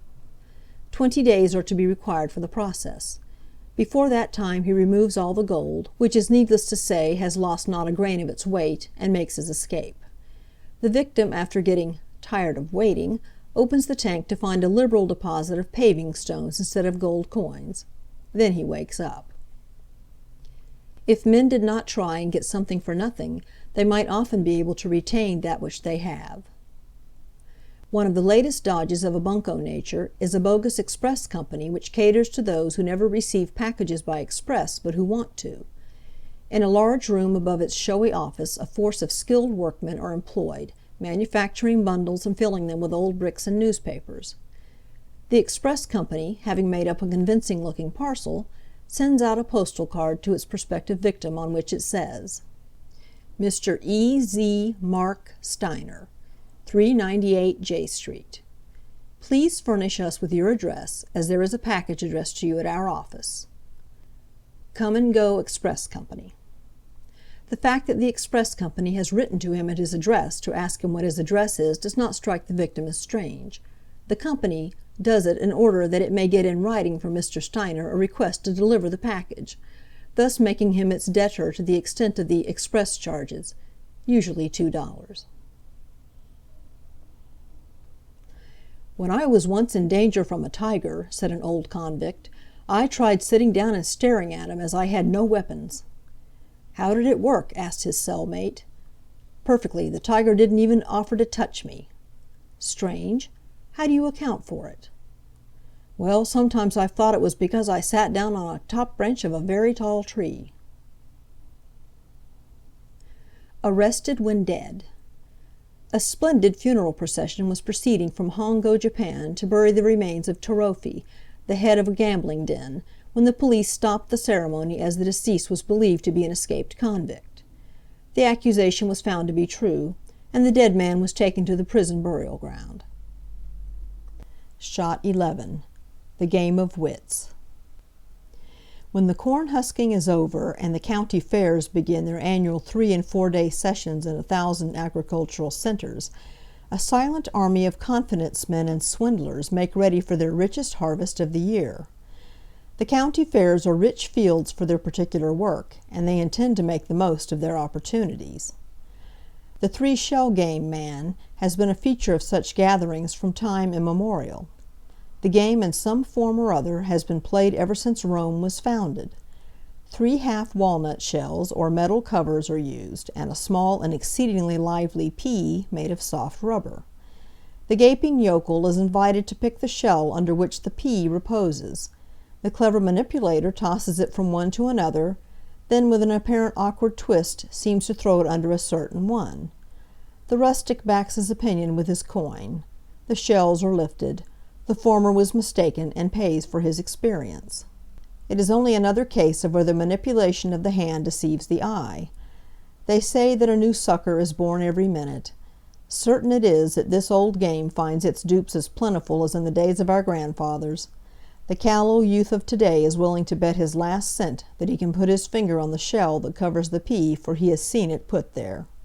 But if the unsuspecting countryman is an easy mark for cheats at his county fairs, he is often even more accessible when he comes to the city. The following story, copied entire from the New York Telegraph, is especially good on account of its breezy style and true-to-life description of the methods of the quick-witted gentry. The story is entitled, "Was Kind to Strangers." Oh, the shame of it that S.G. Dabdoob, of Jersey City, should journey all the way from his native heath to Boston, and there accept bad money from a stranger. Hideous circumstance, malicious fate! If there is a Mrs. Dabdoob, what will she say? Dabdoob! The very name smacks of caution. But when he reached Boston and saw all the houses, and still was gazing upon them from his point of vantage at the railroad station, a stranger who had been peering furtively from the dense underbrush observed him. After retiring behind a freight car and throwing a few joyous handsprings, as if pleased at something, the stranger muttered, "He will do. I have not waited in vain. Tonight in my palatial residence there shall be joy and feasting and seeming laughter. Ah, it is good to live." After this mysterious and ingrowing conversation, sometimes yclept monologue, the stranger dashed up to Mr. Dabdoob of far Jersey, and said in as panting tone, of a man who had gone 7 furlongs under the spur of cruel circumstances, "Can you give me change for a $50 bill?" Mr. Dabdoob could, would, and did, and the stranger, without stopping to count the money, placed a bill in the Jersey man's hands, expressed his thanks in a monosyllable, and hurried away. Horrors! The bill he left behind was a Confederate one. Mr. Dabdoob, incensed, pursued, but the stranger wore the 7-league boots of successful guilt, and it is unlikely that Nick Carter could have caught him. Dabdoob went to the police, who wept with him, and addressed him as if he had been a public meeting. Here is another adroit swindle that might also be considered better than a gold brick. Some time ago a young fellow with a violin under his arm entered a market-place in one of our large cities, made his purchase, and then found himself short of money. However, he offered the fiddle as security while he fetched the necessary amount of cash. Scarcely had he left the place when a well-dressed man entered and saw the fiddle on the counter. He examined it and cried out that it was a Stradivarius. "Why, I'll give you $300 for it," he said. The shopkeeper refused to sell it without consulting the owner, and the second stranger went away, leaving $5 for the refusal of the treasure. Presently the first rogue returned, was informed of the offer, and said he would agree, providing the tradesman would give him $150 down. The victim complied, and neither of the swindlers ever returned. The fiddle was worth about $1.50. But don't get the idea that farmers and small shopkeepers are the only prey of the bunco man, the swindler, and the confidence man. A city man on a farm the first time and trying to run it is of a greener green than a farmer in a city buying gold bricks. Here are some games successfully played on the dwellers in cities. The clever sofa game. Of all the men who live by their wits, the English crook who conceived and carried into successful execution the so-called sofa game certainly deserves the palm. So ingenious, so daring, and yet so simple is this scheme that it deserves a special description. The reader will notice that it partakes both of the nature of a confidence game and a first-class burglary job. The game requires the cooperation of several members of a gang, one of whom must be a boy or a young man of small stature and slender physique. Sometimes a young woman is employed, who, if discovered, throws herself upon the mercy of the householder. The gang first selects the residence of some wealthy citizen. If inside information about the silver and jewels to be looted can be secured, so much the better. The habits of the members of the family are closely observed, and then at an hour when the fewest possible people are at home, the plan is put into execution. This is what happens. A furniture wagon drives up to the house, and a well-dressed man of respectable appearance and plausible address rings the front door bell. The door is opened, the following conversation ensues. "Is this the residence of Mr. John Ronner?" "Yes, but Mr. Ronner is not at home." "Dear, dear, that is unfortunate. But however, it does not matter. I have been commissioned as chairman of a committee of the Dearborn Lodge," naming some order to which the householder actually belongs, "to present Mr. Ronner with this beautiful sofa," indicating an imposing piece of furniture on the wagon. "Shall my men bring it in?" "Why, yes, if you are sure this is the right place." "No mistake about that, madam. Mr. Ronner is greatly esteemed by the members of the lodge, and this gift is to be a complete surprise." So in the sofa is carried and deposited in a place of honor in the drawing-room. The polite lodge member, depreciating all thanks, departs and the team drives away. A few hours later the polite stranger reappears in hot haste, and the wagon drives up again. He is profuse in his apologies, but an error has been made. "So unfortunate, so sorry to inconvenience you. But do you know I have made such a stupid blunder about the address? The sofa is to go to Brother John Ronner of South Main Street instead of North Main Street. Would it be too much bother to allow my men to enter and take it away? We are very anxious to deliver it before Brother Ronner returns, as it is a surprise for him." Of course, there is nothing to be done but let the beautiful sofa go, and amid the apologies and excuses of the polite stranger, the sofa is again carried forth to the wagon and is driven away. The polite stranger also disappears, and it is needless to say, is seen no more in that part of the town. The next act on the program is the startling discovery that the house has been robbed of, perhaps, many thousands of dollars' worth of jewels and silver. How was it done? The explanation is very simple. The sofa is specially constructed with a hollow compartment of considerable size. Inside a girl has been concealed, who, when the sofa is left alone, quietly comes out and ransacks the place and retreats with her plunder into this convenient hiding place. Girl, plunder, and sofa are then all carried away together, and the thieves make good their escape without delay. This is a new game, and, as I say, has been worked with many variations and usually with success in almost every city in England and on the Continent. Rap. "I look upon you, sir, as a rascal." Partay. "You are privileged to look upon me in any character you desire to assume, sir." "Did you ever go to a military ball?" asked a lisping maid of an army veteran. "No, my dear," growled the old soldier, "but once I had a military ball come to me, and what do you think? It took my arm off." Shot 12. Fake, fake, fake. There are certain classes of men, and women, too, who, while not actually criminal, are yet so close to the boundary line in their practices as to need some special mention in this book. Take, for instance, the many so-called divine or mental healers, who pretend to cure all sorts of diseases by the laying on of hands, or simply absent treatment, or the old-style patent medicine fraud who retailed sweetened and colored water under some high-sounding name as Dr. So-and-so's Elixir and Tonic, from the tail end of a cart, after having attracted a crowd of the curious with a lecture or open-air minstrel show. Far be it from me to decry the actual healing and curative value of many excellent proprietary medicines and preparations on the market today. But among the good there are many that are worthless, and I should advise my readers to take such remedies only on the advice of their family physician. The fake doctor is still with us, and his advertisements are often to be seen in the newspapers of America.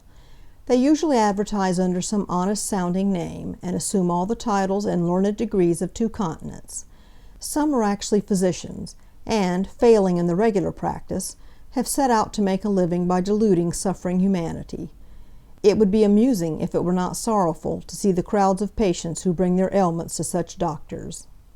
The game is to give the sufferer some relief at first in order to encourage him, and then prolong his case through many weary weeks and months until they have gotten all the money he can afford to spend.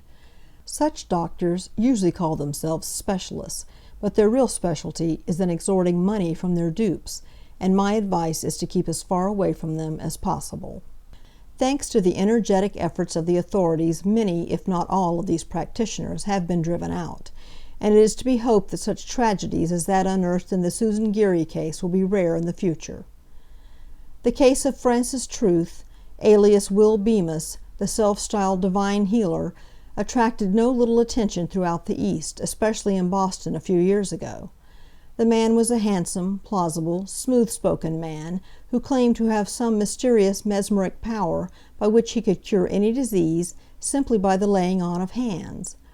His advertisements bristled with testimonials and brilliant promises, and he did a good business among the credulous. Many, who doubtless had nothing whatever the matter with them, were hypnotized into the belief that they were cured.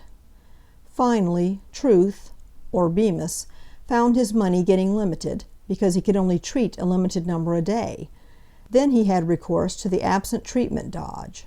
He would tell his patients that he would give them an absent treatment at a certain hour, and at that time they were to retire to their rooms and think of him, and they would receive the healing influence. As the number of his dupes grew, he branched into a mail-order feature, until hundreds and thousands of people who had never seen the healer were sending him money by mail. He received hundreds of letters each day, until the post office was forced to deliver them in great bags, and his income amounted to thousands of dollars a week. Truth lived in great style, drove about in his own carriage, had quite an office force of stenographers and clerks to handle the mail, and was getting rich hand over fist, when the post office authorities and the police put an end to his career. Advertising mediums, clairvoyants, and astrologers have hosts of dupes, and some invite the methods of the confidence man, with mystical advice and fortune-telling. Not long ago a certain Miss Ethel L. Blank, of Malden, Massachusetts, visited a so-called medium in Boston. As soon as she entered his inner sanctum, she was surprised to have him caution her about a large sum of money which she was carrying. This occult knowledge so inspired her confidence that she asked his advice about a suit she was interested in. He told her he would have to put her in a trance, which he did. When she came out of it, he cautioned her to go directly home and to hold her fingers crossed until she reached her own room, where she must remain for 2 days. It was actually some hours before she realized that she had been robbed of $1,000 which she had in her pocket. Of course, the medium had disappeared. I must say that with all its boasted culture and learning, Boston seems to be a favorite city for all sorts of schemes of this kind. Astrologers, mediums, clairvoyants, test mediums, and the like abound in the hub as in few other places it has been my good fortune to visit, and I have been all over the world. Chicago also has its share. New Yorkers pride themselves in believing in nothing at all, and yet it was only a short time ago that a man named Ridgely, and calling himself the East Indian Mystery, victimized many people of wealth and fashion in that metropolis. This remarkable person combined the fakir of the East with the modern magnetic healer and the voodoo doctor of French Louisiana. The man himself is 70 years old. He is small, spry, alert, and wonderfully shrewd. His beard is bushy and black, except where age has whitened the edges, and grows thick and curly at the sides. The nose is as flat as a Negro's. He denies Negro blood, however, and abhors the race. He claims to be from Hindustan, and talks to others in the house in a strange tongue. The eyes of the man are small, shrewd, and dark. The forehead, from each side of which grows gray, bushy hair that hides the ears, is high, receding, and intelligent. "I knew you were coming," says this wizard-like man, "and I determined to receive you though warned against you. Now you want to know what I am, what I do. Let us be honest with each other." He chooses big words as he proceeds to describe himself. They are used aptly, but mispronounced. The th becomes d, and there are other things not unfamiliar in the Southern Negro. The East Indian proceeds to read your character and to tell you of your life. He does it well. "I am not a fortune-teller," he explains. "They are frauds, and I am a physiognomist. I read from the apex of the nose to the top of the forehead. I don't predict. I tell you. and I don't ask you to say if I am right or wrong.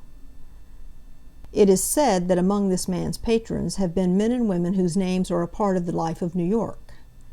It is also said that a recent marriage which astonished New York society came after the woman in the case had consulted this strange combination of charlatan and physician. She confided to him her desire, told him of her repeated failures to secure her wish, took the treatment, and in 3 months was married. Then followed, so the story goes, many presents, among them a tenement to the East Indian.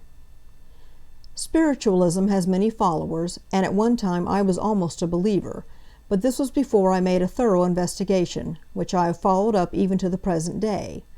I have never seen a materialization or a manifestation which I cannot fully explain. Of course, I cannot explain those that I hear about, as no two people see the same one thing alike. Spiritualism is really a beautiful belief for those that are honest and believe in it. But as I have visited the greatest spiritualistic meetings in the world, I am sorry to say that no one has ever produced anything for me that would smack of the spiritual. In Germany, spirit mediums are put in jail for obtaining money under false pretenses. In England, Maskenline, of Maskenline & Cook, has done a great deal to keep the so-called fraud spiritualistic mediums out of England. In the future, I contemplate writing a book on spiritualistic methods and how they do their tricks. I do not mean genuine spiritualists who have no tricks, but those mediums who use their knowledge of magic to gain a living.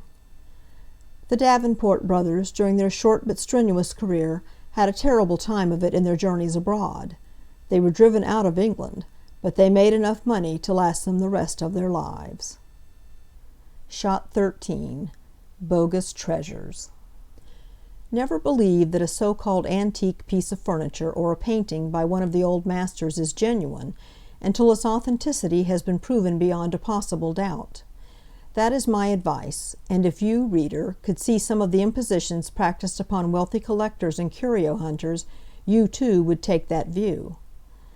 The people who purchase this class of goods are usually new-made millionaires, ambitious to own an art gallery of old masters. It would give them little satisfaction to know that some of their priceless treasures are simply copies, and often poor ones at that. Monsieur Felix Duxnel, of Paris, famous as an art critic, says that certain galleries of ancient masters contain few pictures more than 10 years old. Forged pictures are regularly included in sales of private collections in which they never belonged. Nor is a written and duly attested pedigree of the least value. I know of one case in London, where a dealer in fake antiques sought out an impoverished nobleman whose only property besides his title was an ancient manor house that was heavily mortgaged. The house was in a remote spot, and had scarcely a stick of furniture left in it. The dealer bought it, and sent out to it many van-loads of paintings, black oak furniture, arms, armor, moth-eaten tapestry, etc. In a few weeks he announced a sale of art treasures at the ancient home of the last of an ancient race. The sale actually lasted several weeks, as though the very cellars had been packed with art treasures. On the Continent, to my certain knowledge, the case is even worse. One man that began life as a sculptor's assistant, but soon began the manufacture of imitations of ancient statues and antique furniture, and now makes about $7,500 a year and employs several workmen. His masterpieces are certain Greek heads, attributed to Phidias, but he also makes 18th century and Empire furniture. The opinion of such an authority is valuable. He says, "You can take it as a fact that even an art expert can no longer tell if a piece of furniture is a forgery. At least, yes, he can tell if he takes the furniture to pieces, but few will dare incur that responsibility because you spoil the piece." This cultivator of the artistic sense talks to his friends of one of the best-known Paris collectors, who bought at an enormous price an 18th century writing desk. He purchased with a written guarantee from a respectable dealer who was in good faith. Well, this table comes from my own workroom, only if I told the owner he probably would not believe me. A dealer who lives not far from the Church of the Madeleine in Paris keeps the choicest fakes in his bedroom. He never shows his private collection, as he calls it, until the wealthy amateur cheerfully begs to see it. The gem of the collection is the dealer's own bed in Louis XVI style. He has sold his bed 5 or 6 times, but still sleeps well, I suppose because he "lies so easy, like a most honorable Frenchman." At this moment, 18th century engravings, including colored prints, are counterfeited on a vast scale. Jewelry is made to look old by steeping in sulphuric acid for silver, or aqua regia for gold. The surface is worn with ground brick. The stones are then inserted and the whole is greased with tallow and rubbed in white soot. Greek and Roman jewels, Renaissance enamels, Episcopal rings, and Benvenuto Cellini plate are made in Germany. Vienna is specialized in counterfeiting 16th century enamels. Abbeville and Amiens make flint arrow tops and hatchets for museums of geology. Old pewters are manufactured at Roden. Etruscan pottery comes from Leeds. In Holland, I met a student who was in demand as he could forge any of the old masters' signatures on oil paintings. Shot 14. Famous Swindles. For years, it has been a constant wonder to me how barefaced swindling operations are carried on in almost open defiance of the laws of the land. There are 1,001 get-rich-quick schemes that each find their victims. It is needless to say that they bring wealth only to the promoter. There are more ways of swindling than with loaded dice and gold bricks. Stock is sold in mining property where neither gold or silver ever existed, and the only metal about the proposition is the brazen cheek of the organizer of the company. Great promises of dividends are made, which are sometimes even paid out of the money received from the sale of the stock. Oil wells, gold mines, silver mines, and copper mines are exploited in this way to the great profit of the exploiter. A species of swindle that has been perpetrated times without number all over this country is the old gold brick game. It does seem as though this had been exposed so frequently that the most ignorant countryman would know enough to keep away from anyone who offers to sell an ingot or brick of pure gold at a sacrifice, but still there are pigeons to be plucked. The usual method is to meet a likely person, and with great show of secrecy unfold the story of the poor Mexican miner who has a lump of pure gold valued at $5,000, which he will sell for $500 down. The pigeon comes fluttering, drawn by the tempting bait, meets the miner, sees the glittering brick, handles it, even tests it with acid, and finally is induced to put down his good money. With great show of secrecy and caution, the brick is handed over, and the victim departs, only to learn later that "all is not gold that glitters," and that he is out his $500. Much ingenuity is exercised in fixing up the brick so it will stand inspection. Sometimes even wedges of good gold are inserted in the cheap metal, and the operator saws or files into this wedge to take out gold for the victim to test. In these enlightened days, I do not need to tell you that all such stories, no matter how plausible, should be questioned and rejected at once. The green goods swindle is an elaborate game which begins with some very adroit correspondence, in which the writer claims to be in possession of some old and discarded steel plates used in printing United States money. And for that reason he is able to produce actual greenbacks which will pass anywhere. The letter usually begins something like this: Dear Sir, I am in possession of a good thing, and with your confidential and friendly cooperation I can make you independently rich and at the same time better my own condition. You will see that my goods are not what the law can class as real counterfeits, inasmuch as they are printed from genuine plates, and can easily be passed in your section of the country. The letter goes on to explain the necessity of a personal interview, offers to guarantee traveling expenses, and quotes prices usually as follows: $300 real money buys $3,000, $1,000 buys $30,000, etc. The pigeon is given a password and number with which he must sign all telegrams. Finally, not to go into too many details, the green goods operator and the victim meet with great secrecy. A package of real money is produced for inspection, the purchase money is paid over, and the package, which has been deftly exchanged for another package containing worthless paper, is given to the purchaser, who departs to learn his loss as soon as he opens his bundle. Of course, there is no redress possible. The whole game is a swindle.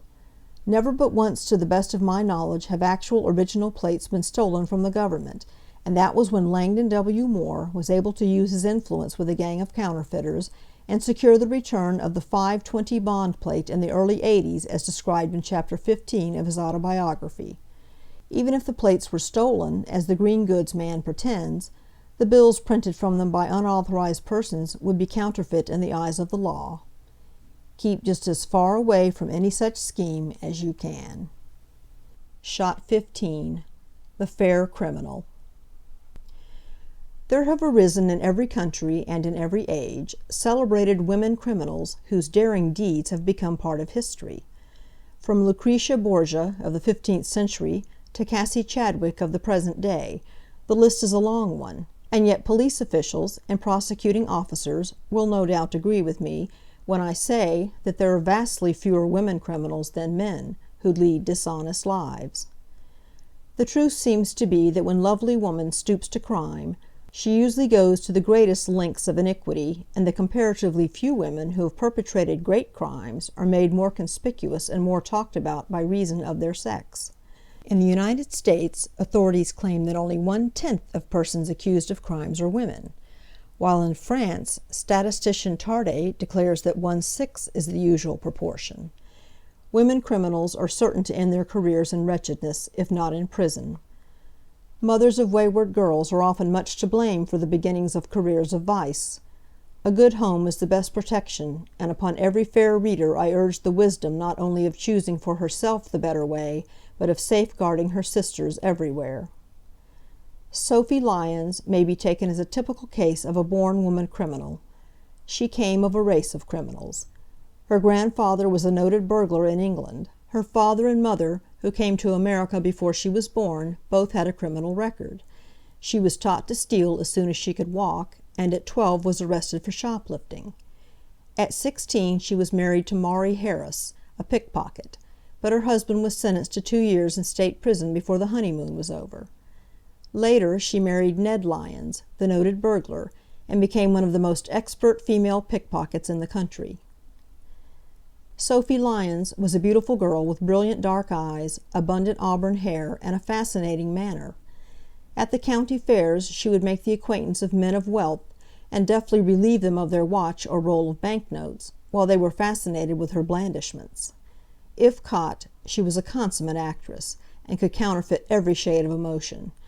Real tears of injured innocence would flow from her beautiful eyes. Lyons pulled off a big coup about 2 years after their marriage, bought a villa on Long Island with the proceeds, and, though a professional burglar himself, tried to keep his wife from stealing. The taint was too strong, however. She picked pockets for the love of it. Eventually both husband and wife were sentenced to Sing Sing prison, from which they make a sensational escape and got away to Paris. In France, under the name of Madame de Varny, she continued her brilliant career of crime. Sophie Lyons is supposed to be at large at the present time, somewhere in America. She has one son serving a term in state prison, and 2 daughters who are being carefully educated in Germany, kept as far as possible in ignorance of their mother's actual character. The career of Cassie Chadwick, the Duchess of Diamonds, is of more recent date. She is a woman of about 50 years of age, and has neither great physical beauty or great personal charm, yet she must have had wonderful powers of persuasion, for she victimized such men as Andrew Carnegie, and made banker Ira Reynolds believe she was an illegitimate child of the Scotch millionaire. With him she deposited a bundle of securities alleged to be worth $5 million, and a note for $500,000 bearing Carnegie's signature. A signed paper from Reynolds attesting the fact that he held $5 million worth of securities in trust for her became her stock in trade, and she fleeced bankers and businessmen to the tune of $1 million in money and $150,000 worth of jewels in 4 years. In March 1905 she was convicted and is now serving a 10-year sentence in the Ohio State Penitentiary. Thanksgiving 1905, during my engagement at Keith's Theater, I gave a performance for the prisoners in the county jail in Cleveland, and Mrs. Chadwick was to be entertained in her cell. But 15 minutes before I was to show her a few conjuring tricks, she changed her mood, gave the jailer an argument, and refused to allow anyone near her cell. Of the army of women shoplifters, petty thieves, stool pigeons for confidence men, etc., little need be said. Shoplifting seems to be the most common crime. Many women steal for mere wantonness, having no need of the articles or money. Kleptomania is a polite word for this offense, and doubtless there are cases of mental disorder and moral degeneracy which takes this form. The time-worn badger game, as it is called, is still frequently employed to fleece men. The confidence woman gets acquainted with some man of means, preferably a married man of family, and invites him to call at her apartments.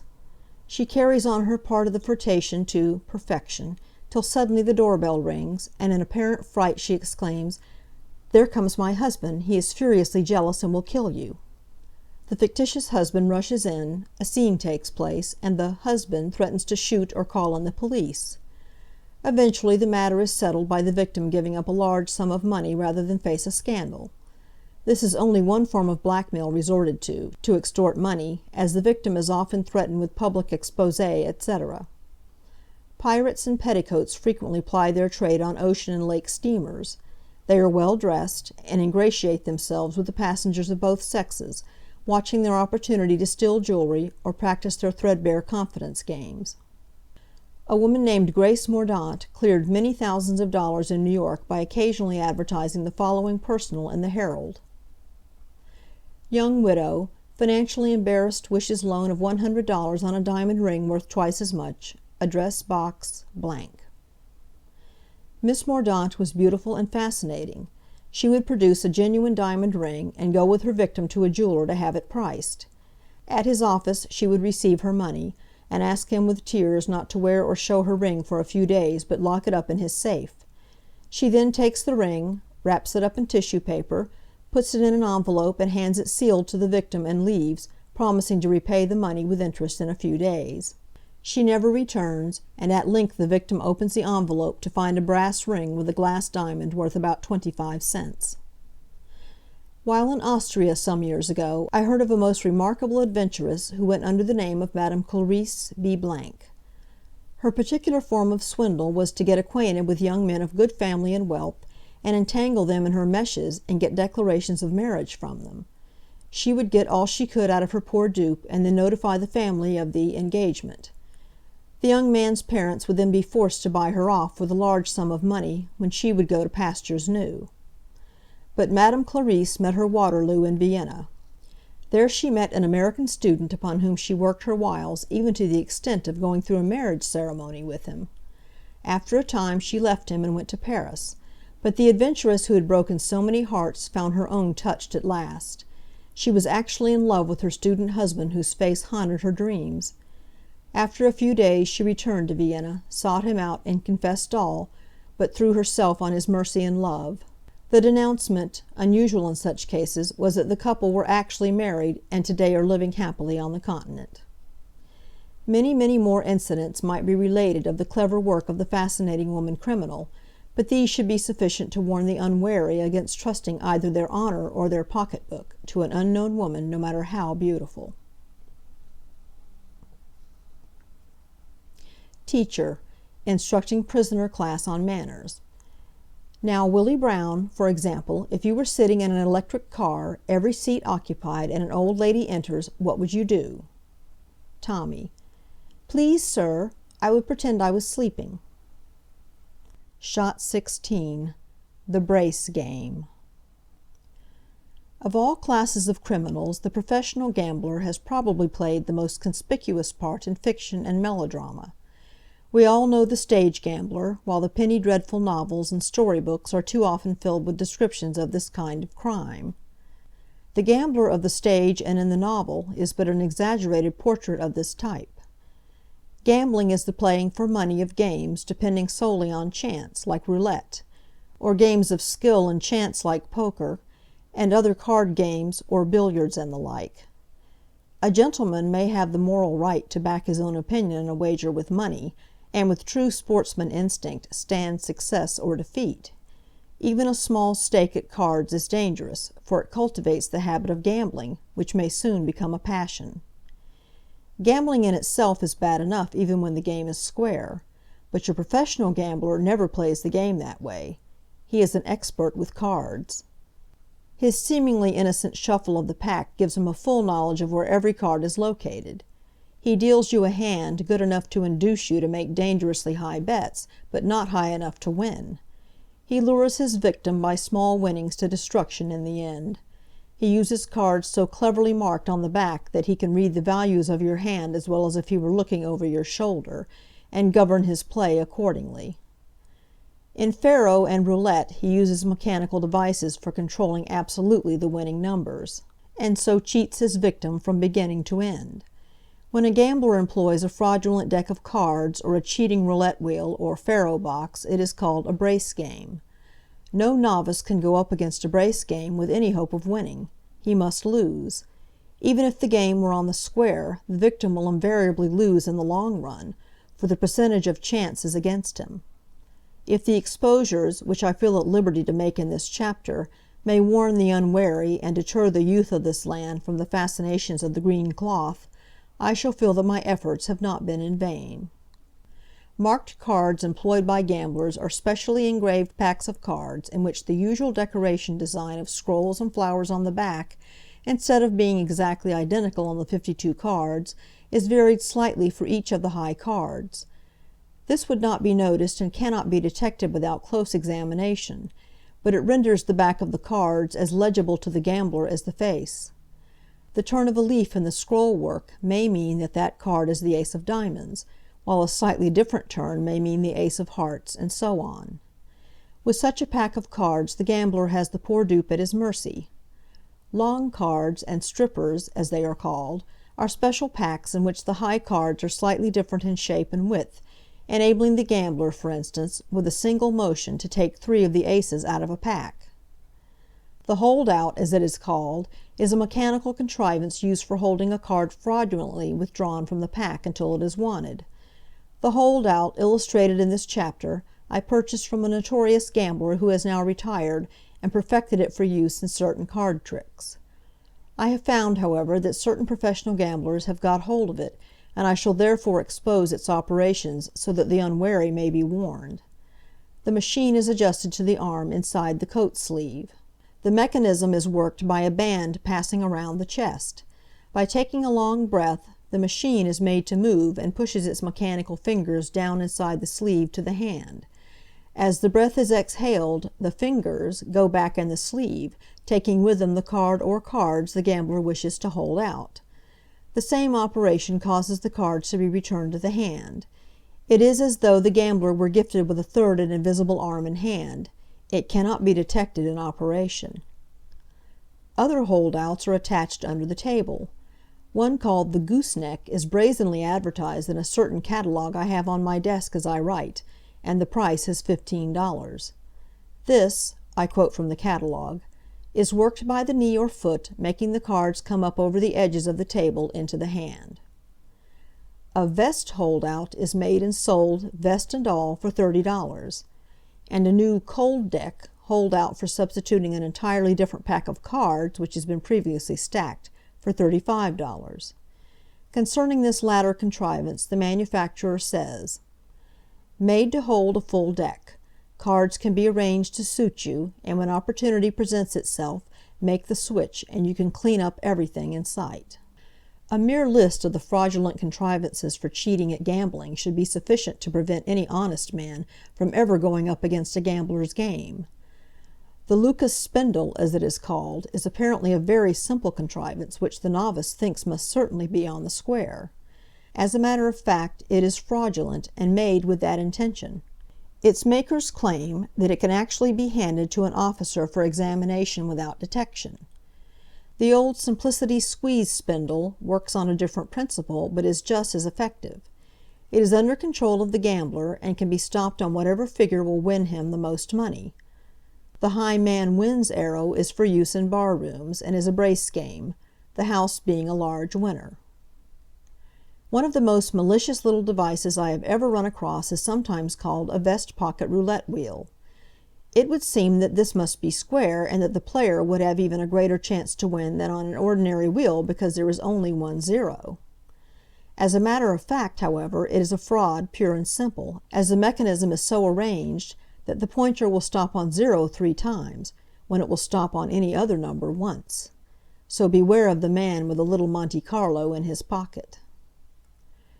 Among other things used by professional gamblers to cheat with are loaded dice, which may be bought or made to order; adhesive palming cloth for palming cards, chips, dice, etc.; adhesive dice, which almost defy detection; shaped dice, which are not exact cubes; brace dice boxes; magnifying mirrors set in rings; shading boxes, made to sew on inside of coat and used to shade or mark cards while the game is in progress; marked decks of cards; ring holdouts; bouncers for roulette wheels; cement for plugging dice; silver amalgam for loading dice; brace faro boxes, etc., etc. With such an equipment, united with years of experience and skill, what chance has any law-abiding citizen against a professional gambler? The reader does not need my secret of escaping from handcuffs to shake off the shackles of this alluring siren, gambling. Shot 17. Cheating Uncle Sam. Under this heading I shall group such crimes as counterfeiting, and the kindred crimes of forgery and raising notes, as well as smuggling. It is a serious matter to get into trouble with the federal government. The criminal is pursued relentlessly, and the sentence, when conviction follows the almost certain arrest, is always a heavy one. For these reasons, such crimes are usually attempted only by the boldest and most skillful criminals, or by those whose positions of trust in government employ afford them special opportunities. The three great crimes against any government, aside of course from actual treason, are counterfeiting its money, either gold, silver, or bills; evading its custom laws; or smuggling. Counterfeiting, which offers enormous rewards if successful, is frequently attempted. Indeed, scarcely a month passes that does not see the appearance of some new and dangerous counterfeit of some United States bill. Notice is at once sent to all the banks by the authorities, and often published in the newspapers, so that the public at large may be warned against the spurious bill in circulation. Many years ago, when the art of engraving and plate making was in its infancy, the paper money in circulation was much more crude than today. Then it was comparatively easy for the counterfeiter to engrave just as good a bill as the government could produce. But now the matter is much more difficult, owing to the delicate and intricate work of the lathe and tool work, and the special fiber paper upon which it is printed. The conditions of caution surrounding the government printing works make it almost impossible for an original plate to be stolen. The paper is made especially for this purpose, and under strictest government supervision. In designing, lettering, and engraving the bills, only artists of the foremost professional standing are employed. Every banknote or greenback is truly a work of art, so that an exact counterfeit, one that will deceive even an ordinary businessman accustomed to handle money, is each year more and more difficult to produce. The counterfeits of silver and gold coins are mostly of two kinds, either molded or stamped with a die. The die-made counterfeits are usually much more difficult to detect if the metal employed has anywhere near the right weight, ring, and color. Electroplating is employed by counterfeiters with some success. One dangerous counterfeit now in circulation is a compound of antimony and lead heavily electroplated with silver. In this way the gold $10 piece of 1858 and the gold $5 pieces of 1847, 1848, 1862, and 1869 have been counterfeited with the platinum coin heavily gold-plated.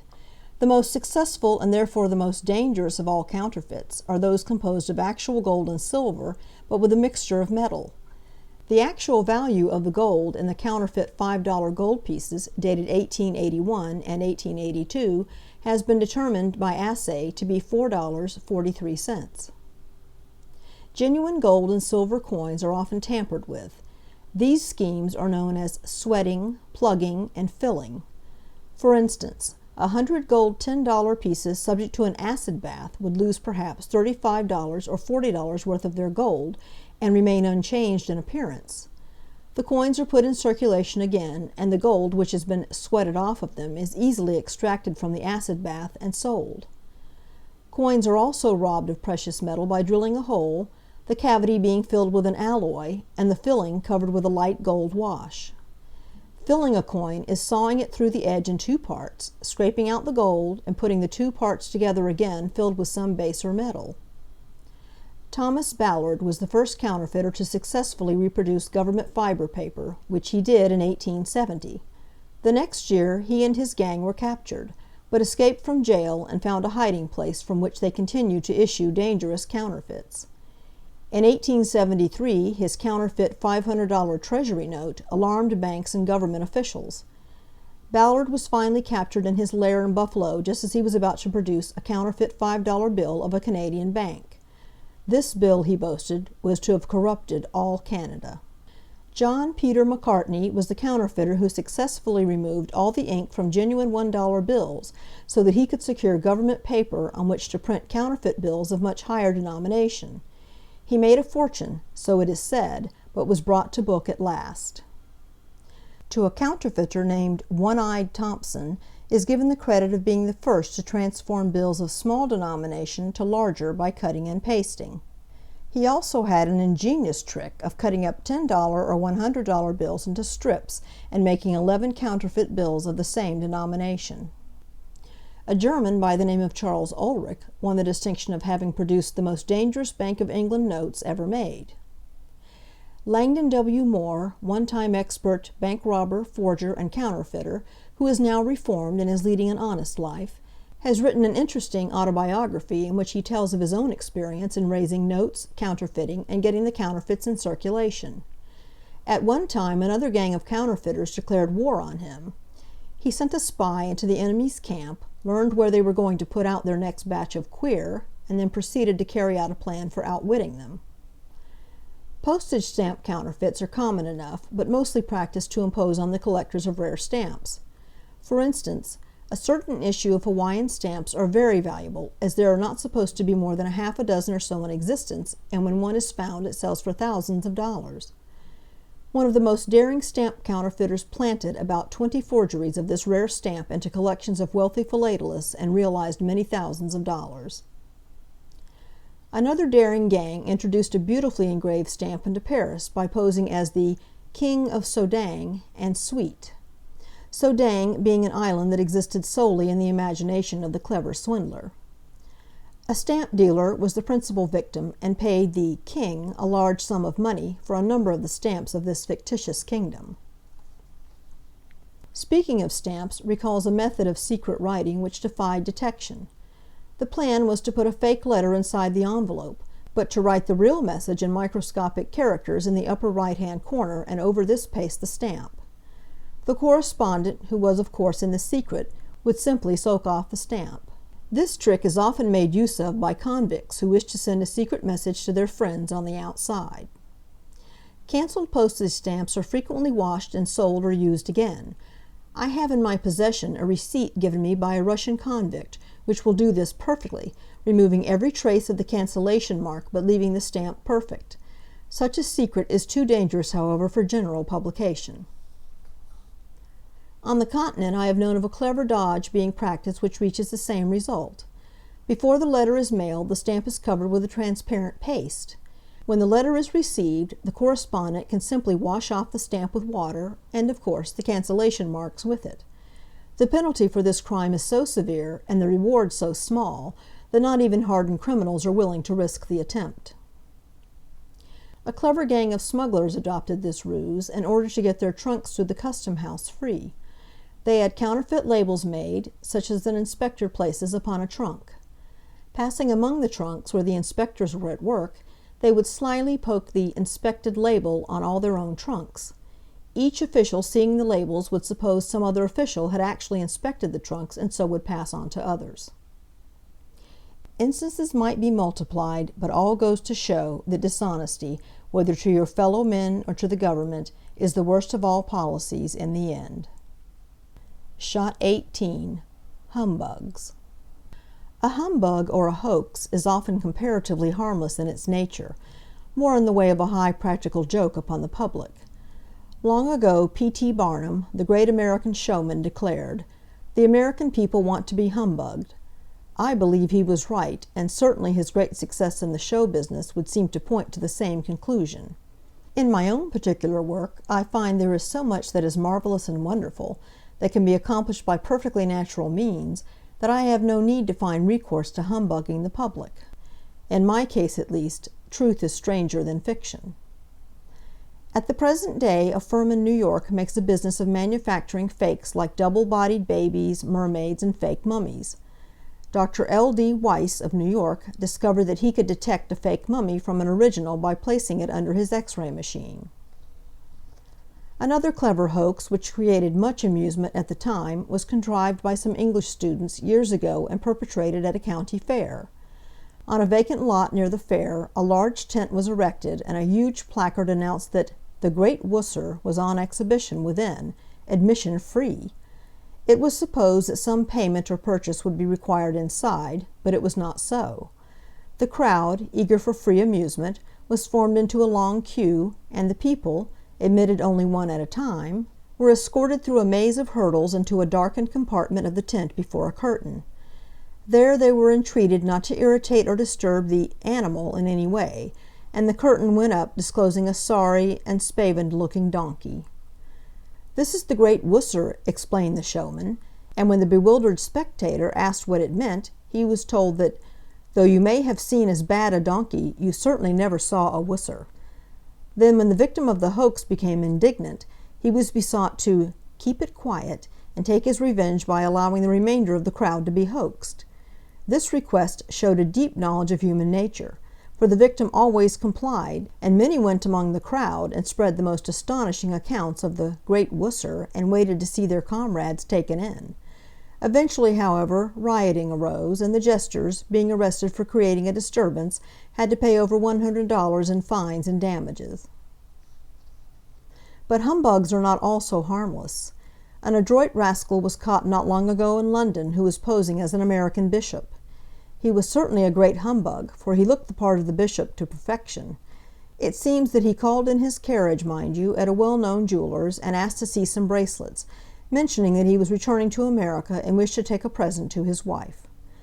"Nothing very expensive," he said. "I could not afford that, but something about £70 or £80. Eventually he agreed to take a bracelet that cost £100. He said he would pay for it with a £100 note which he had with him. It was the only money he had with him at the moment, but he would wait while they sent it to the bank to ascertain that it was all right. He should really prefer doing this. They sent it to the bank and received answer that it was perfectly correct. Having paid for his bracelet, the bishop took it and was just about to step into his carriage when a policeman tapped him on the shoulder and said, "Hello, Jim! You're up to your old tricks again, are you? You just come along with me," and he took him back into the shop. The jeweler said there was some mistake, that the gentleman was an American bishop, that he had bought a bracelet and paid for it with an excellent note. "Just let me look at the note, will you?" said the policeman. He looked at it and said, "Yes, it's just as I thought. This note is one of a particularly clever batch of forgeries which are very difficult to detect, and the man is no more a bishop than you are. We will go off to the police station at once. I will take the note and go on with the prisoner in advance, and you must send your salesman to me and meet us and bear witness." So the policeman took the bishop and the bracelet and the note, but when the jeweler's man reached the police station, they had not arrived, and they have never been heard of since. Warden to new arrival, who happens to be enjoying the name of Moses Eichenstein. "Well, Mr. Eichenstein, as this is your first visit, it is our rule to always allow prisoners to select their own workshop, and if you will tell me what your trade or profession is, we'll put you in that branch of employment." Eichenstein: "Is that so? Well, I am a traveling salesman." Shot 19. Houdini. How does he do it? That is the usual question I hear asked about my work in the theatre. No, dear reader, it is not my purpose to tell you how I open locks, how I escape from a prison cell into which I have been locked, having previously been stripped naked and manacled with heavy irons.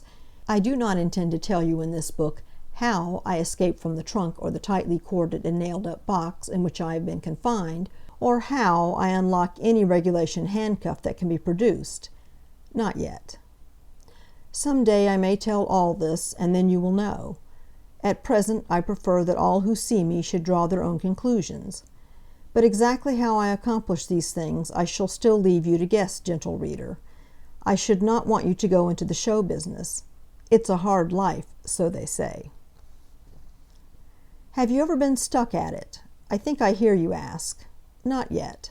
I have had some pretty close calls, but have always pulled through somehow. The nearest I ever came to giving in was during my engagement at Blackbourne, England. There I offered a prize to the man who could fasten me in such a way that I could not escape. One man accepted my challenge. He was an instructor in athletics and was out for blood.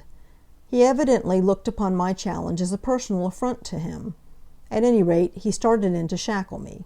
He first handcuffed my hands in front, then locked elbow irons, the chain of which went behind my back. Then he handcuffed my legs, and after this bent me backward and chained my back and feet together. I had to kneel down. Every chain and handcuff was fitted to the limit. I started in, but at the end of an hour I suffered so under the strain that I asked to be let out.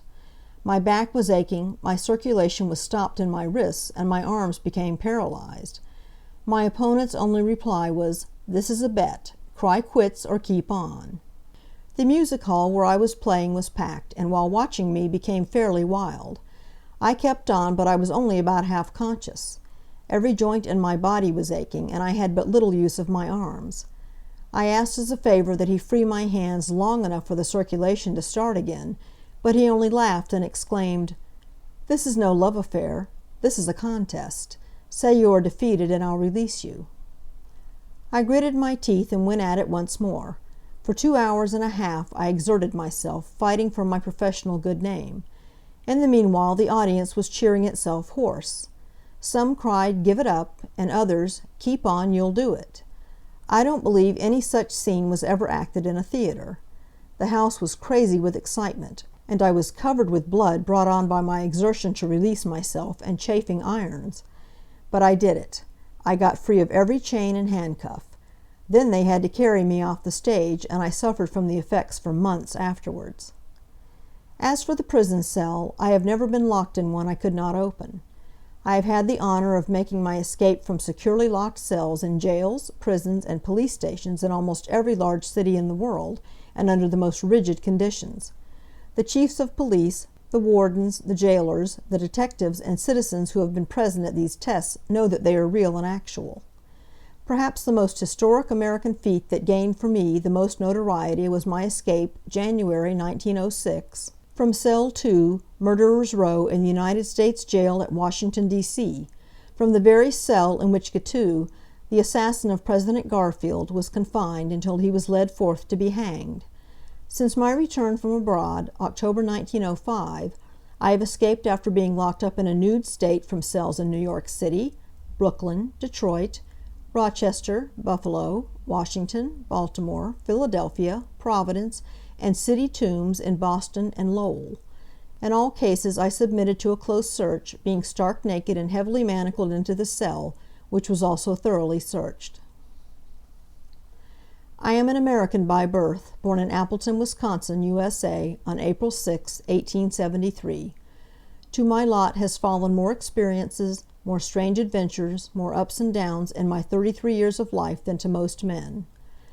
When about 9 years of age my mother, to whom I am greatly attached, apprenticed me to a mechanic to learn that trade. But, after an uneventful term with the tools of the trade, I resolved to see the world with my own eager eyes. So I ran away from home, and in this way made an early acquaintance with the corrugated side of life. I joined a small circus and soon learned to conduct the Punch and Judy show, to do a ventriloquial act, and to play town clown on the bars, gall darn it. I also doubled in brass, that is, I beat the cymbals. I here gained the experiences that possibly ripened me into the world's handcuff king and prison breaker, a title which I have justly earned. But there was a time when I was not recognized as I am now. Those were the days of small things. That was in the Middle West. After that, London and an engagement at the Alhambra. After that, everywhere on the Continent and all over America. I have not yet been to Australia. I do not wish to be so far away from my mother. While touring Germany, I brought suit against the police and a newspaper because they said my act was not genuine. I won the case. To have lost it would have meant ruin. Again, in Russia, I was bound by the officials of the spy police and locked in a Siberian transport cell. Had I failed to escape, I would have been compelled to journey to Siberia, as the key that locks these cells does not open them. The Governor General in Siberia has the only key to open them. I was out in 20 minutes. If there were more room in this book, I would like to tell you of the many places in which I have played, both in America and Europe. I have many certificates from police officials. I was almost too busy to write this book, although I have been collecting the material for a long time. But now I am pleased it is written, and trust it may please you. I believe that the reading of this book will so familiarize the public with the methods of the criminal classes that it will enable law-abiding citizens to protect themselves from the snares of the evil-doer. I hope it will warn you away from crime and all evil-doing. It may tell the right way to do wrong, but as I said in the beginning, all I have to say is, don't. Metal Illustrated is the result of my winning the contest from the H. Siegel Company Expert Packers. And Mr. B. F. Keith, by the way, also presented me with a most magnificent and costly Tiffany timepiece during my engagement in Boston. Sincerely yours, Harry Houdini. Shot 20. Conclusion. A certain fascination, without doubt, lingers about crime and the methods of criminals. Much of this fascination, and, consequently, much of the temptation to do wrong, arises from ignorance of the subject. Ignorance of the mean, sordid life, and the disgrace and punishment which are the certain result of a career of crime. The wayward youth sees only the advantage to be gained by unlawful acts. He does not see the years of ignominy, the furtive hiding from the law, the shame of not being able to look his fellow man in the face, no, nor the inevitable arrest, conviction, and punishment which ends it all in 99 cases out of every 100.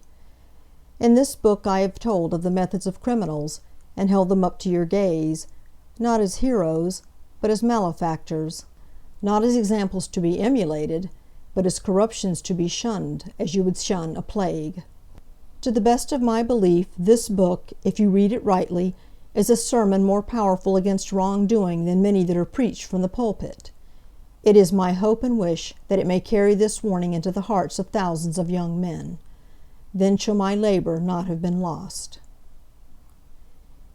End of Shot 20. End of The Right Way to Do Wrong, an expose of successful criminals, by Harry Houdini. Recording by Leanne Howlett.